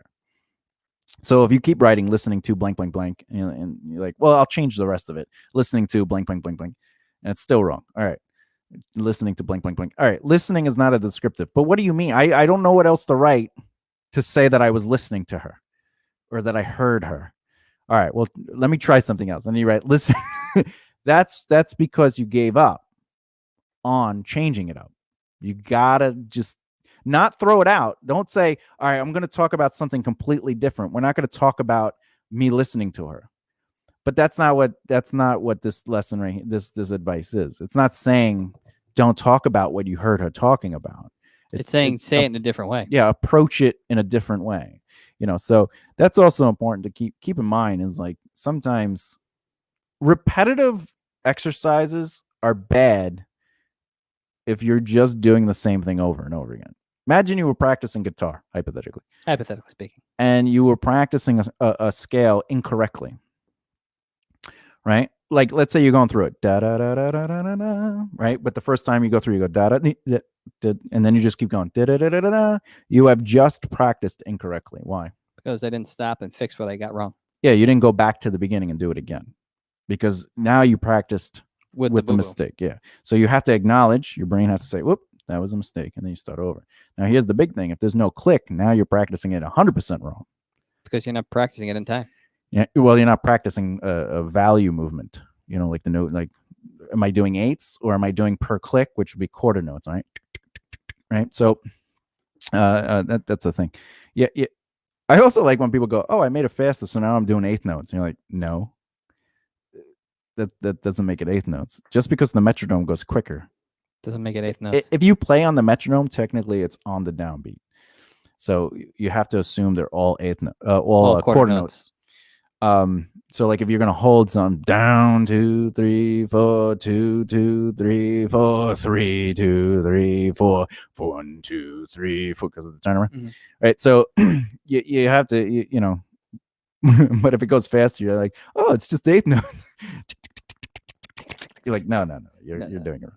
Anyway, never give up, change things up. That's good advice. Never give up, never surrender. Yeah, because you're not going to be able to do everything if you just keep hitting your head on it. You gotta stop and say, all right, well, let me approach this in a different way. Would you say you do that all the time?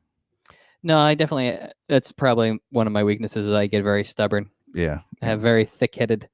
It's okay to be wrong, right? Yes, I'm 100% aware that it's okay to be wrong, because just because you're wrong doesn't necessarily mean that you're a bad person. You're wrong if you're like, oh yeah, now let me like shove this person down a well. Well, it depends. Did they attack you? No. Did they try killing you? Nope. Innocent child. Oh, well then you did the right thing. Fair enough. Check, please. All right, let's see what else we got here. Stay driven by finding your passion. You have to love what you do to the point where you are willing to sacrifice for it, like with a crappy job.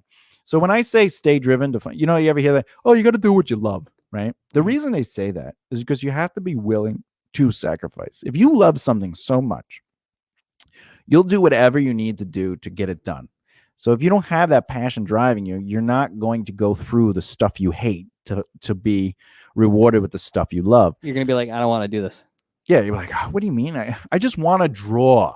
I got to talk to people? Yeah. I just want to tell jokes. I just want to dance. When I hear people say stuff like that, it drives me wild. When someone says, I don't want to do, I don't care about that stuff. I just want to write music, or I just want to play shows, or I just want to write, or I just want to act. And it's like, well, then you're wasting everybody's time, because if you're not doing your job, you're just somebody there taking up space. Your job is more than what you do, but you need to have a passion for what you do. So you're willing to do the crap you hate doing. And with any job you hate, you go there because you know you're going to get a paycheck at the end of the week. So you're willing to get up early for that crappy job. You're willing to not be late. Oh, I don't want to be late. I don't want them to fire me. I don't want to get fired. So I'm going to be on time. And then you get there, and sometimes they're like, hey, can you drive the forklift? And you're like, well, it's not really part of my job description, but I'm going to do it because I want to have a good impression. So you do something you don't want to do. And you keep making these sacrifices for crap a job you're not even interested in. But when it comes to sacrificing for your career, it's very difficult to see people do that, especially in the beginning. What they will sacrifice for is to do the thing they love. So like, let's say I'm like, hey, you're an actor. Can you act on Saturday? You will literally take off of your job to go act. But you won't take off your job to go to a networking event or take off your job to go do something where you're not acting. You're just volunteering and helping people out. You're not, you know what I'm saying? Like, people have to learn the difference between what I want and what you need to do, what I need to do to get what I want.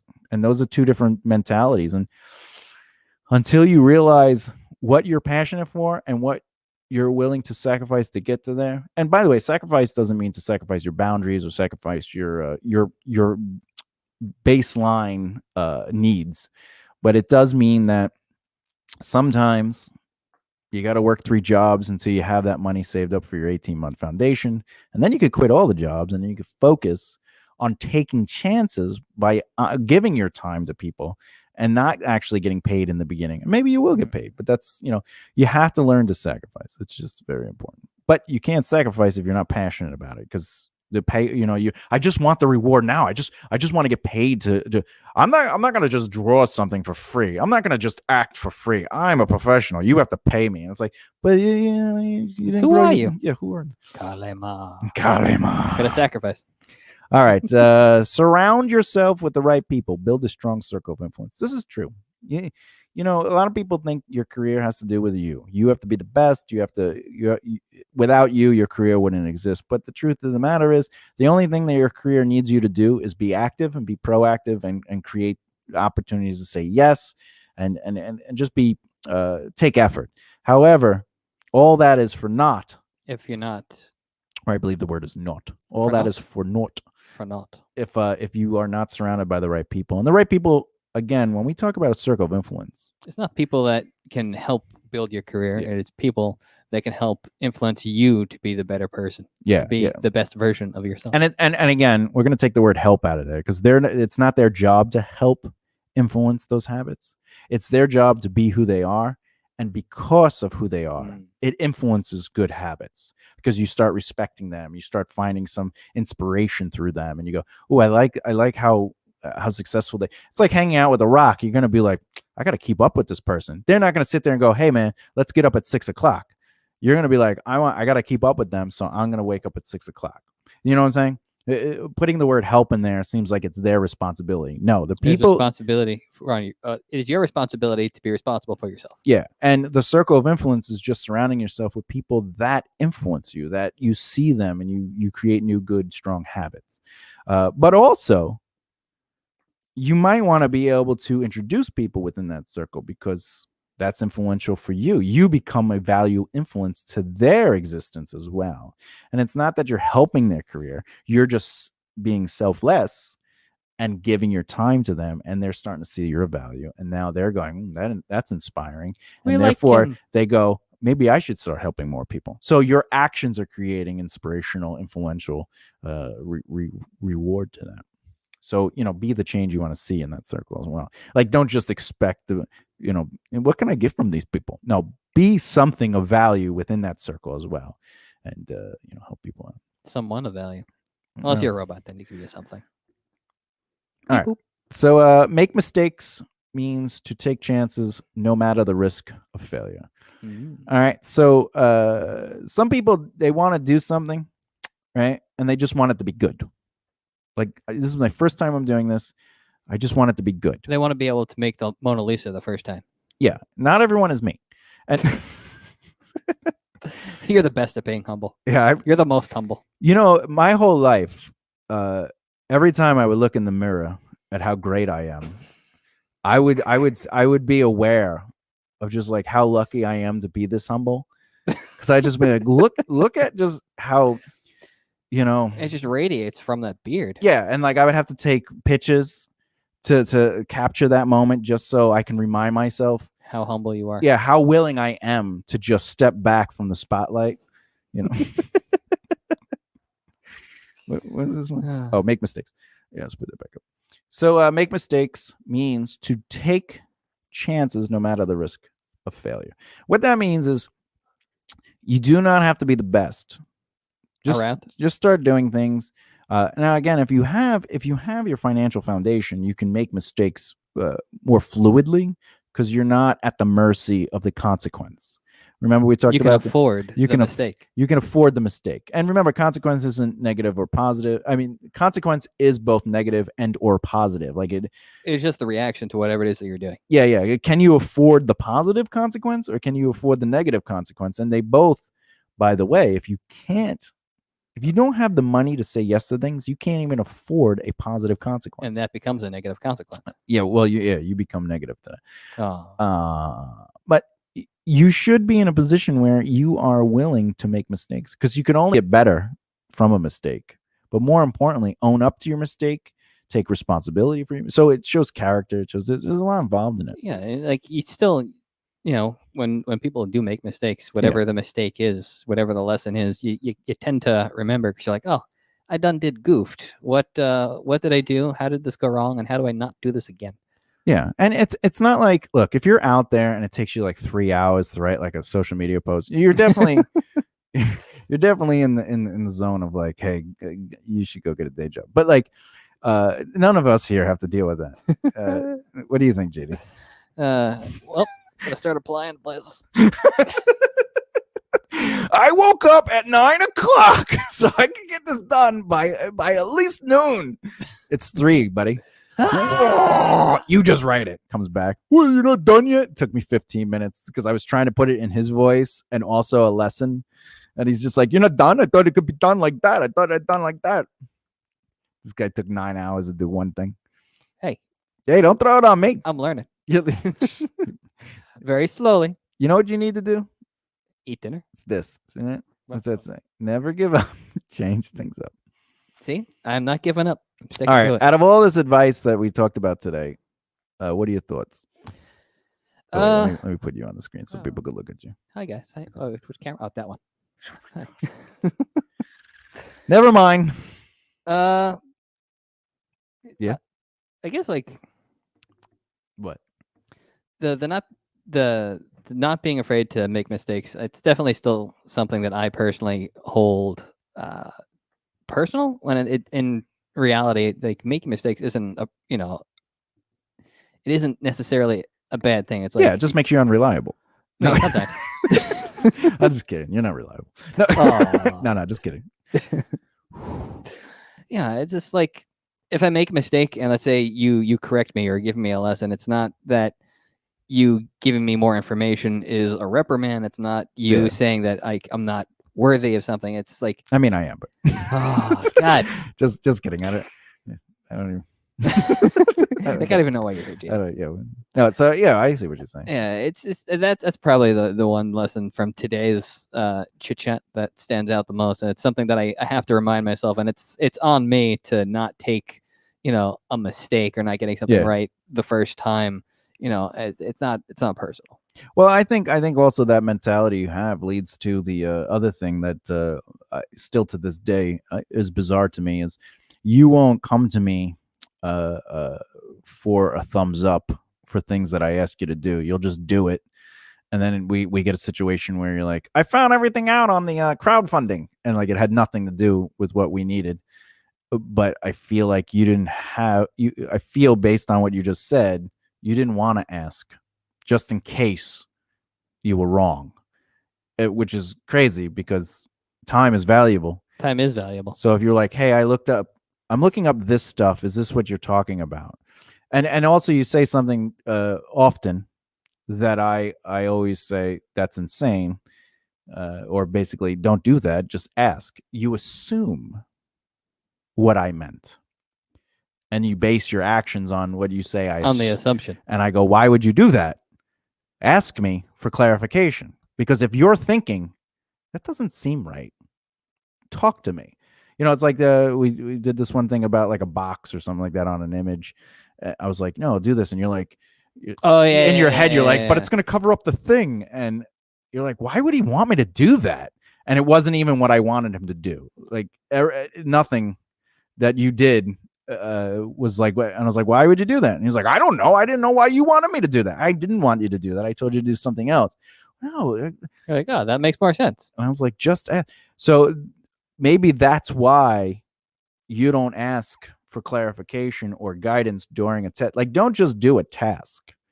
Like if you start a task, make sure that I understand it fully. Yeah. And even if you start the task at a certain point, if I ever feel confused or like I hit a wall or just want clarification, be like, hey, is this exactly what needs to be done? I would almost ask before you did a task in general, because a lot of times, even with social media, I'll go through and I go, what the hell are you writing?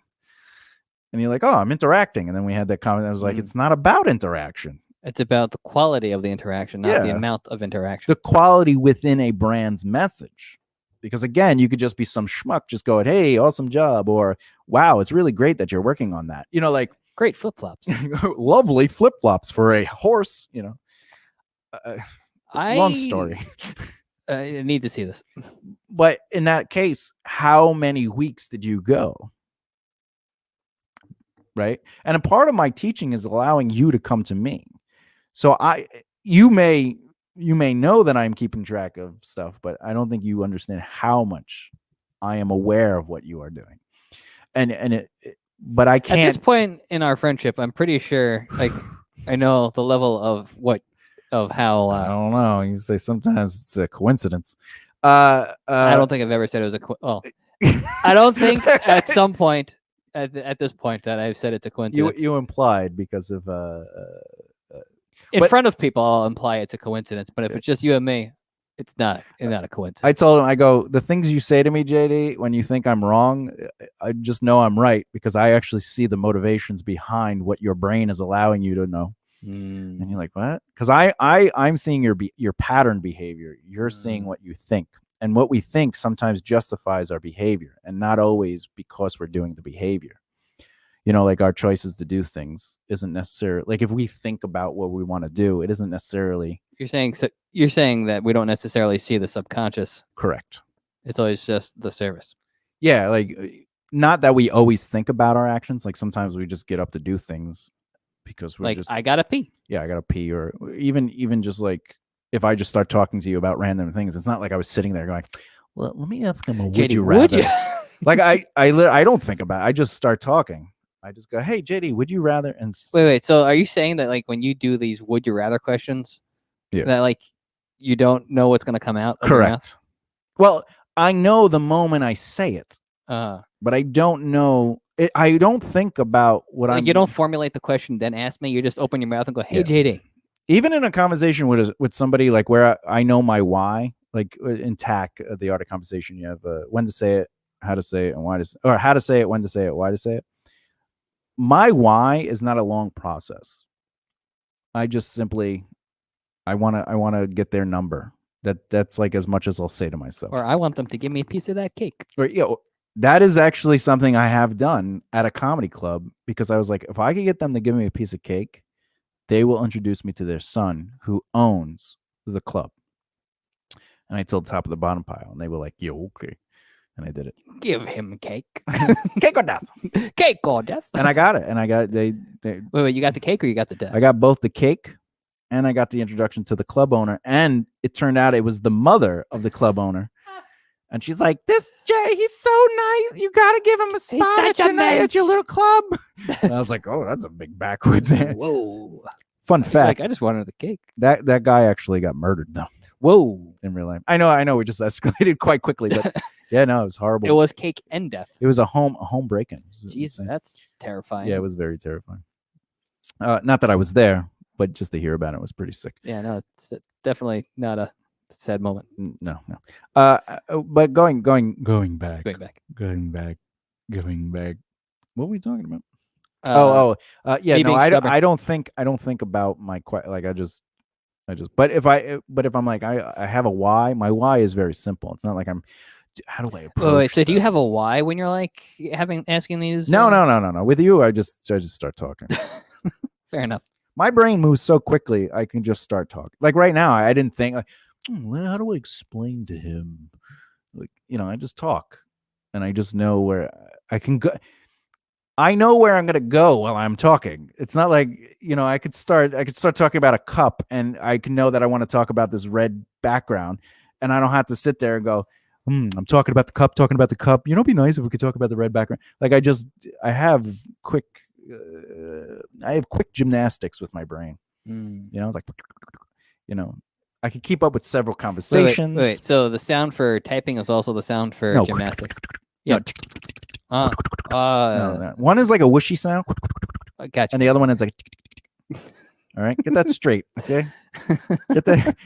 Are you not listening? I want that on a shirt. I see you listening. Oh, we're being invaded by a dog. The dog is like sleeping by the door. What is this? Oh, this is our office. He's under our office. No, this is the living room. This is the living room. Yeah, he's by the comfy chair. Yeah, he's by the comfy chair. He's like, bitch. Anyway, so yeah, I don't think about what I'm gonna say. But I do think I when you start your tasks, you should be like, hey, I'm going to do this task. Because also I should know what you're doing. Not because I should be micromanaging you, but I should know what's being handled. Yeah, like what are you working on? And I know you could go up on the board and just mark it down. But like I might have questions. And I think I've said this or input. I've said this numerous times where I was like, I'd like to know what you're doing, because I could be like, oh, now that you're working on that, can you specifically do X, Y, and Z? Yeah, look for this. Like the not-for-profit stuff. Like maybe there's a certain way I wanted you to organize the information of the data. And I don't know what you did. I'm assuming you wrote into like a sheet and you just kind of wrote like what the thing was, and then there was a link. But you didn't map out, say, the process. Like you weren't like, the process will be this. Like like we need to do 1, 2, 3, 4, 5.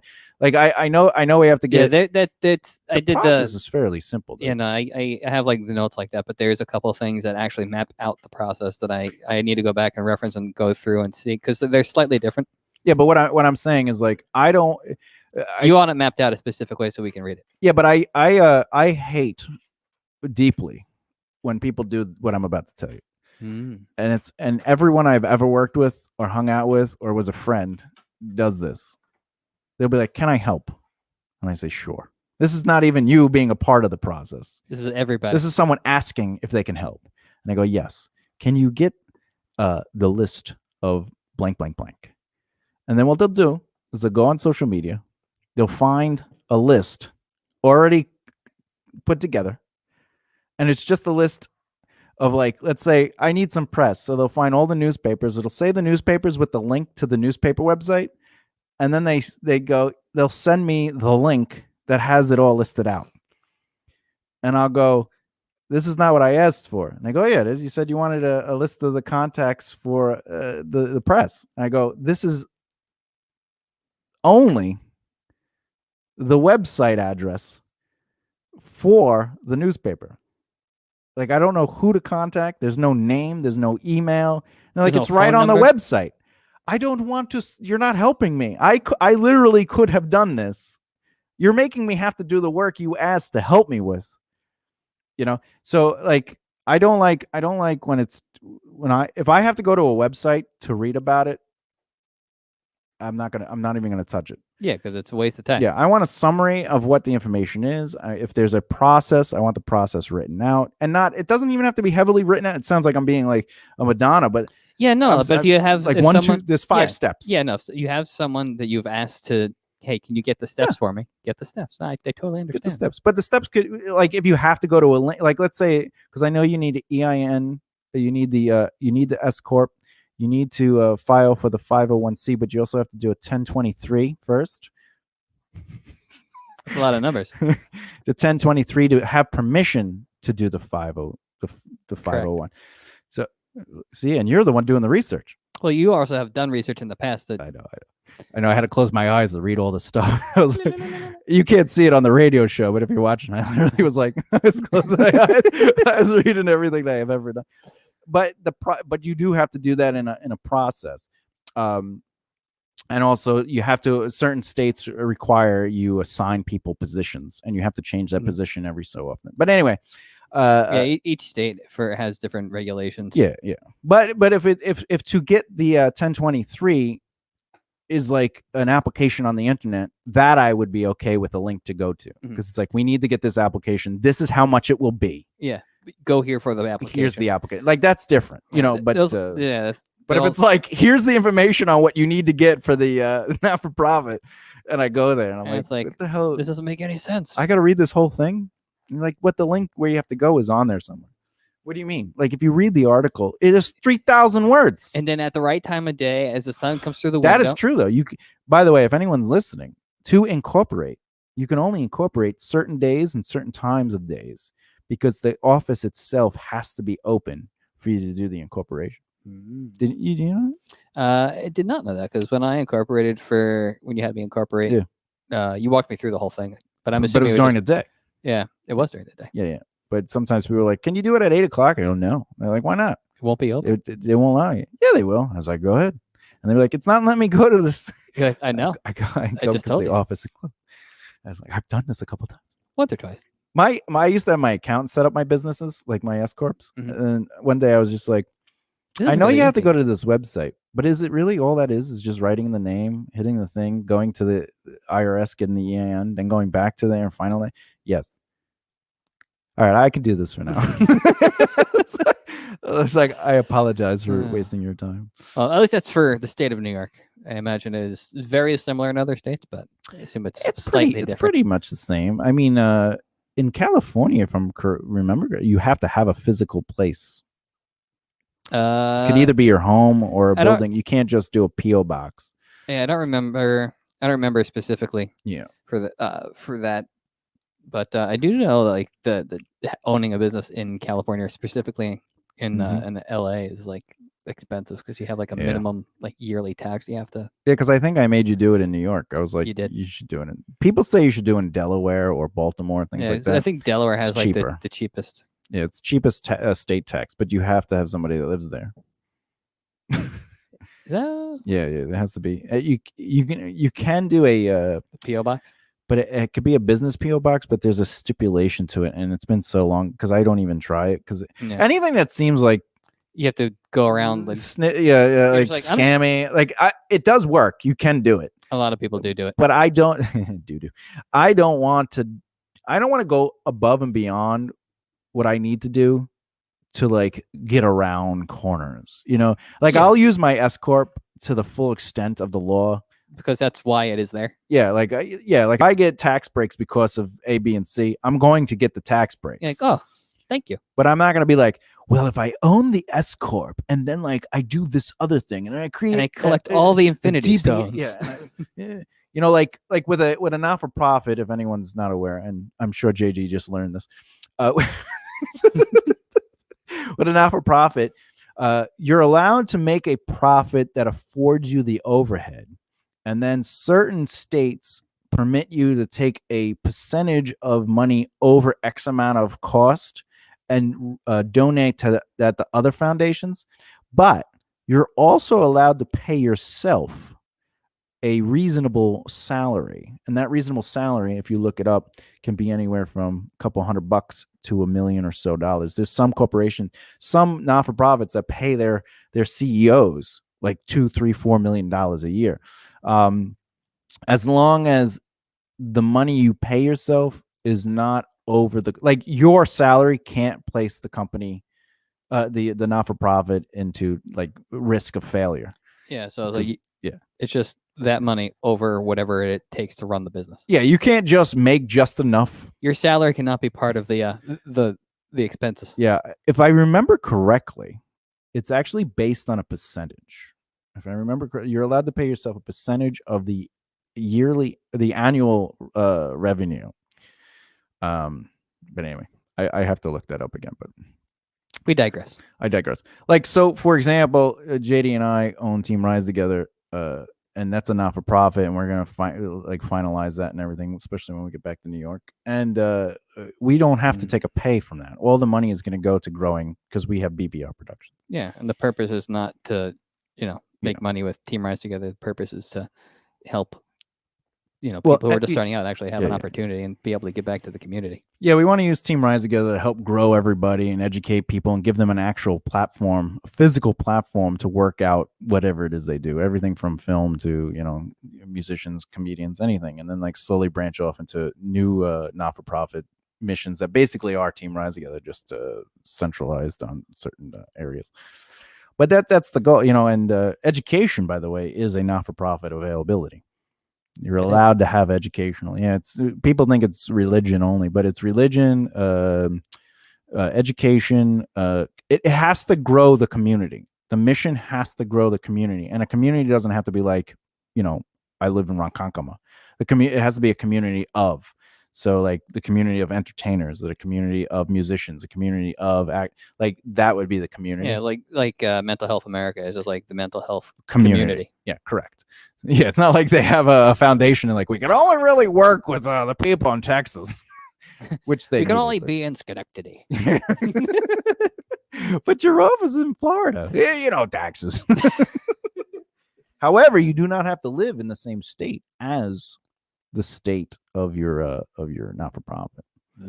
Especially if I'm a CEO or an owner. Like I own it, but you know what? You don't have to. Yeah. Montana's just way too cold. I'm going to stay in Florida. Do you know what happens if you dissolve your not-for-profit? I do not. You have to give all the money except for a small percentage.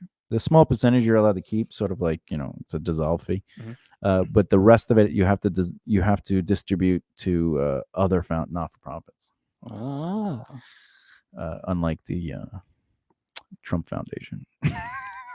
Oops. They were distributing paintings to their houses of Trump.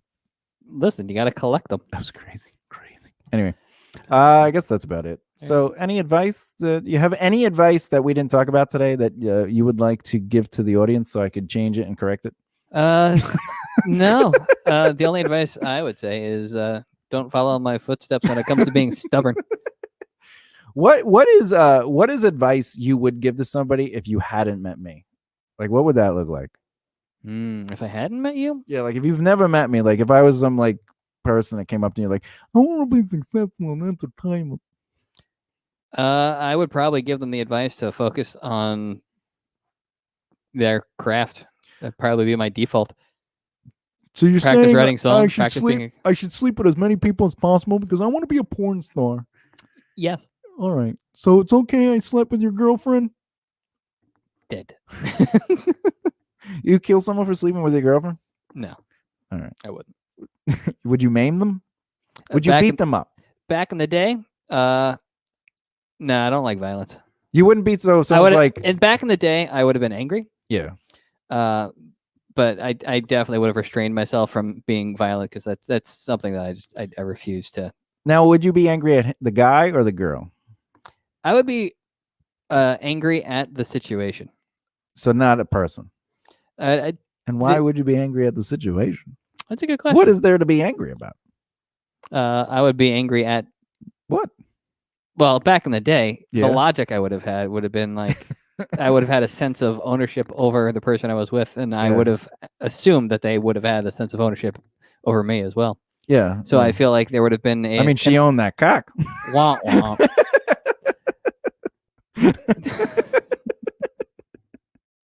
She just gave it a nice rinse, a nice vagina rinse. She's like, "You want some vagina hugs? Give me some penis kisses." Do you feel that like if you were the girl for like 6 years and then she's like, "Oh, I slept with our neighbor," would you be like, "All right, it's over"? Nowadays? Yeah. No. You'd be like, "Fine, whatever, take advantage of me." No, because I wouldn't feel like there would have been. I don't feel. Would you be like, "We're wearing more condoms"? Well, it depends on who the neighbor is. Bob. You tell me the guy that picks his belly button out when he's cooking barbecue? We're gonna wear some condoms. Yes. Belly button length is very dirty. You'd be okay, like if like your girlfriend or whatever was like, "I just slept with Bob." Nowadays, yes. Yeah. She told me about it. It happened. Whatever. I don't own her. She doesn't own me. What do you mean, whatever it happened? What if she's like, "I want to keep sleeping with Bob"? Is that okay? Whatevs. All right. Now, would you feel obligated to go sleep with someone else? I would feel obligated to do that. No. Quote unquote, make it even. No, because it's not even. Yeah, of course not. She just slept with Bob. You got to even it out. Yeah, but I wouldn't care. Why wouldn't you? So you don't like her? It's not that I don't like her. It's just what's the like? She's having sex with. All the right, guy. so ladies, if wait, what? She's just having sex with the guy. Well, what if she's falling in love with him? So what? You can love more than one person. That's impossible. I only love one brother. I mean, well, to be fair, I only have one. My option are the dead twins. or my other brother. You love them by default because they haven't annoyed you. Yeah. My twins, I get along with great. my twin brothers. Oh my god, can we please make that a skit? Oh my god. Who are you hanging out with today? Oh, my twin brothers. I wonder if they have a gravesite. I never asked that. Anyway, so you would be okay with a girl falling in love with the neighbor and having sex all the time with them, like every day, and then coming home and be like, you know what? I got turned on. He didn't obviously give me an orgasm because you're the king of the king of the gasms. But I was wondering if you'd like to finish up. Would you like to finish this up with me? Maybe, sure. Really? You'd be like, you wouldn't be like, can I at least clean it out? It's not my job to clean it out. Just stick your hand in there, pull out whatever's in there. Oh God! Why is there half a turkey leg in here? Oh, he threw up. Oh. Good night, everybody. We're done. Yeah, good night. Speaking of, what do you want for dinner? Turkey. Turkey legs. Ooh, we have pierogies. Ooh, we do got pierogies. You want some pierogies? We bought like 100 of them. They were on sale. It's like 50 boxes for $3. Would you be more upset with a girl having sex with your neighbor Bob? And you found out that she's been having sex with him, than if she made your favorite meal dish for Bob? Like the meal dish that you two celebrated on your first date and it was like your anniversary tradition. I would be more upset that she was keeping the sex from me, because that would be why lying. It's not. No. Oh, lying is not keeping information. If you asked her and she denied it, then she'd be lying. But not telling you something is not lying. All right. Well, then, because in court, I can plead the fifth, and that does not mean I am lying. So then, in this situation, did I ask her and she said no? No, you just told me that you said she kept it from you, so they'd be lying. All right. Well, I'm saying that does not define lying. All right. So she kept it from me, and that would upset you. But why? Because you wouldn't care if she was sleeping with him anyway. Why would she feel the need to keep it from me? She's not. Just didn't come up in conversation. You think she has to come up to you and be like, hey, I just want you to know, Bob's 12-inch tried to get the turkey leg out, and he just couldn't. He couldn't get, but he definitely filled me up with some cream. Oh, so now she's a Twinkie. She's a Twinkie. So you'd be more upset she kept it from you. You wouldn't care about the dinner. But if she told you, you'd be okay with both the dinner and the sex. Well, if she made the dinner, brought it over, and didn't give me any, I'd be kind of annoyed. It's my favorite dinner. No, it's a dinner that represents your first date, and it's become your anniversary dinner. And that's what I said. Then I misunderstood. Would you be upset at that, or would you be upset at the sex?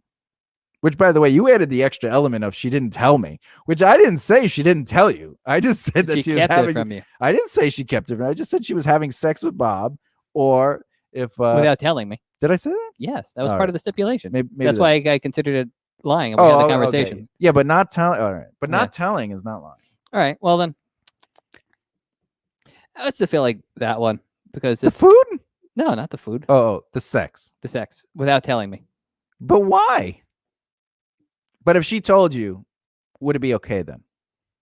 Yes. Because what if she didn't know she was going to have sex with him the first time? So that one, she gets a pass. Be like, oh, I had sex with Bob. All right. Yeah, but what if she was like, oh, I didn't know I was going to have sex with him, so I don't really need to tell JD. I don't have to do it. And then she has sex again with him. And she's like, all right, this is never going to happen again. I don't need to tell JD. Would you be upset if she didn't tell you about the first time, the second time, or just in general? In general. So as soon as she has sex, before, during, or after, does she have to tell you? If it comes so you own her. She is responsible for defining her actions to you.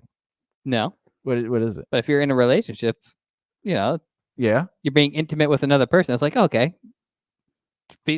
So you would tell your girlfriend every single person that flirted with you through Messenger or emails or whatever you get through social media. Probably not, unless it came up. So you would keep it from her. I'm not having sex with these people. But it is considered intention. And by the way, in every relationship, for those listening, you're supposed to define what would be considered cheating. Well, because intention could be cheating for some people. If it came to the point where I felt like there is a potential for like an actual relationship with somebody else, or some sort of physical aspect, or some sort of intimacy between somebody else. Somebody sent you a boobie. I would probably. Would you be like, someone sent me a boobie? Probably. Would you really? How many have you done that with in the past? Well, I mean, in the past, not to be like, I have no idea why this girl just sent me these nice boobies. You'd be like, I mean, like, look, I've been talking to this girl. I'm gonna keep talking to her, but she sent me boobies. Boobies. You're right there having a stroke. I think it's funny when girls discover the boobies, when they're just like, why is she sending you boobies? Well, if you scroll back some, there's a conversation. Yeah, it literally it explains it. She was like, oh, boobies. I'm thinking of you. And I was like, no, you're not. And she's like, boobies. And I was like, yes, you are. Do boobies work the same as a penis? Because I don't see any change. Like, if I was thinking about you, I would send you like an erect penis. I wouldn't send you like a flaccid penis, because, like, you know, how am I supposed to know you were thinking about me? Like, you know, if it's just boobies, I mean, they're just boobies. You're just milking this one now. You know what I'm saying? Wah, wah. Do you know what I'm saying? Like, if you're like, hey, I was thinking it, and you send a flaccid penis to a girl, she'd be like, that wants it, not just a random penis. But that you're like, would be, that would be it looks funniest. So sad. Be like, oh, you're thinking of me? Yeah, stop calling. Why is it flaccid? Because I need you to stop calling. I need you to stop talking. My girlfriend's been sleeping with Bob. And it was okay when I knew, but now that I'm keeping you from her, I just really don't know what the standard is. Oh God, that's so funny. But don't you think, like, you know what I'm saying? Like, if someone says, like, if they send you boobs, or even just the vagina, like, there's nothing going on. It's just the vagina shot, not open. It's just like, you know, like, she has like, just a little hair there, boop. And you're like, I'm thinking of you. Like, what does that have to do with thinking? Like, if I send you a hard penis, the context is you're arousing me. If I send you a flaccid penis, the context not arousing me. Like, I'm thinking of you, but platonically. You know, I just want you to know my flaccid penis is saying that I'm enjoying our friendship. You know, but like, if you get boobs, you're never like I'm confused. Like, when I get the boobs, I understand that, like, oh, but I don't sexualize women's body parts. You're just like, oh, boobs. I sexualize intent. So if someone sends me boobies, I'm just like, they're boobs. I like looking at boobs, but I'm not like, she's excited for me. Like, but you're also not confused, going like, does she want me to get eggs? Like, I am. Does she? What does she? She wants me to like know what bra size she is. Like, there's a lot going on. But if she's sending me like playing with her boobie videos, I get it.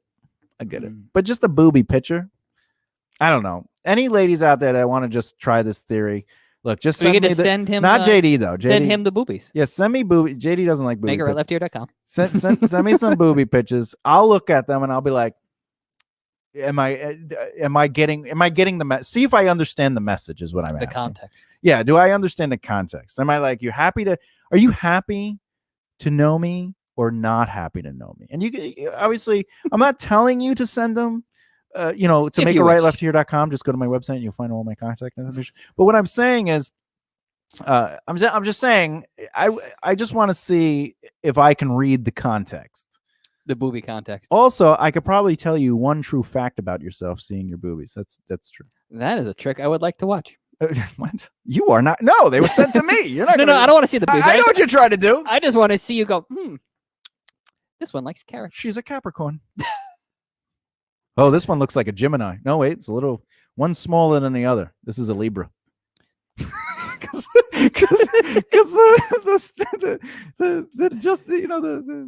the measuring thing, the scale. The scale. One is higher than the other. Oh, yeah. See, I see what you did there. I was like, oh, she's a Gemini. Oh, wait, one's smaller than the other. It's a Libra.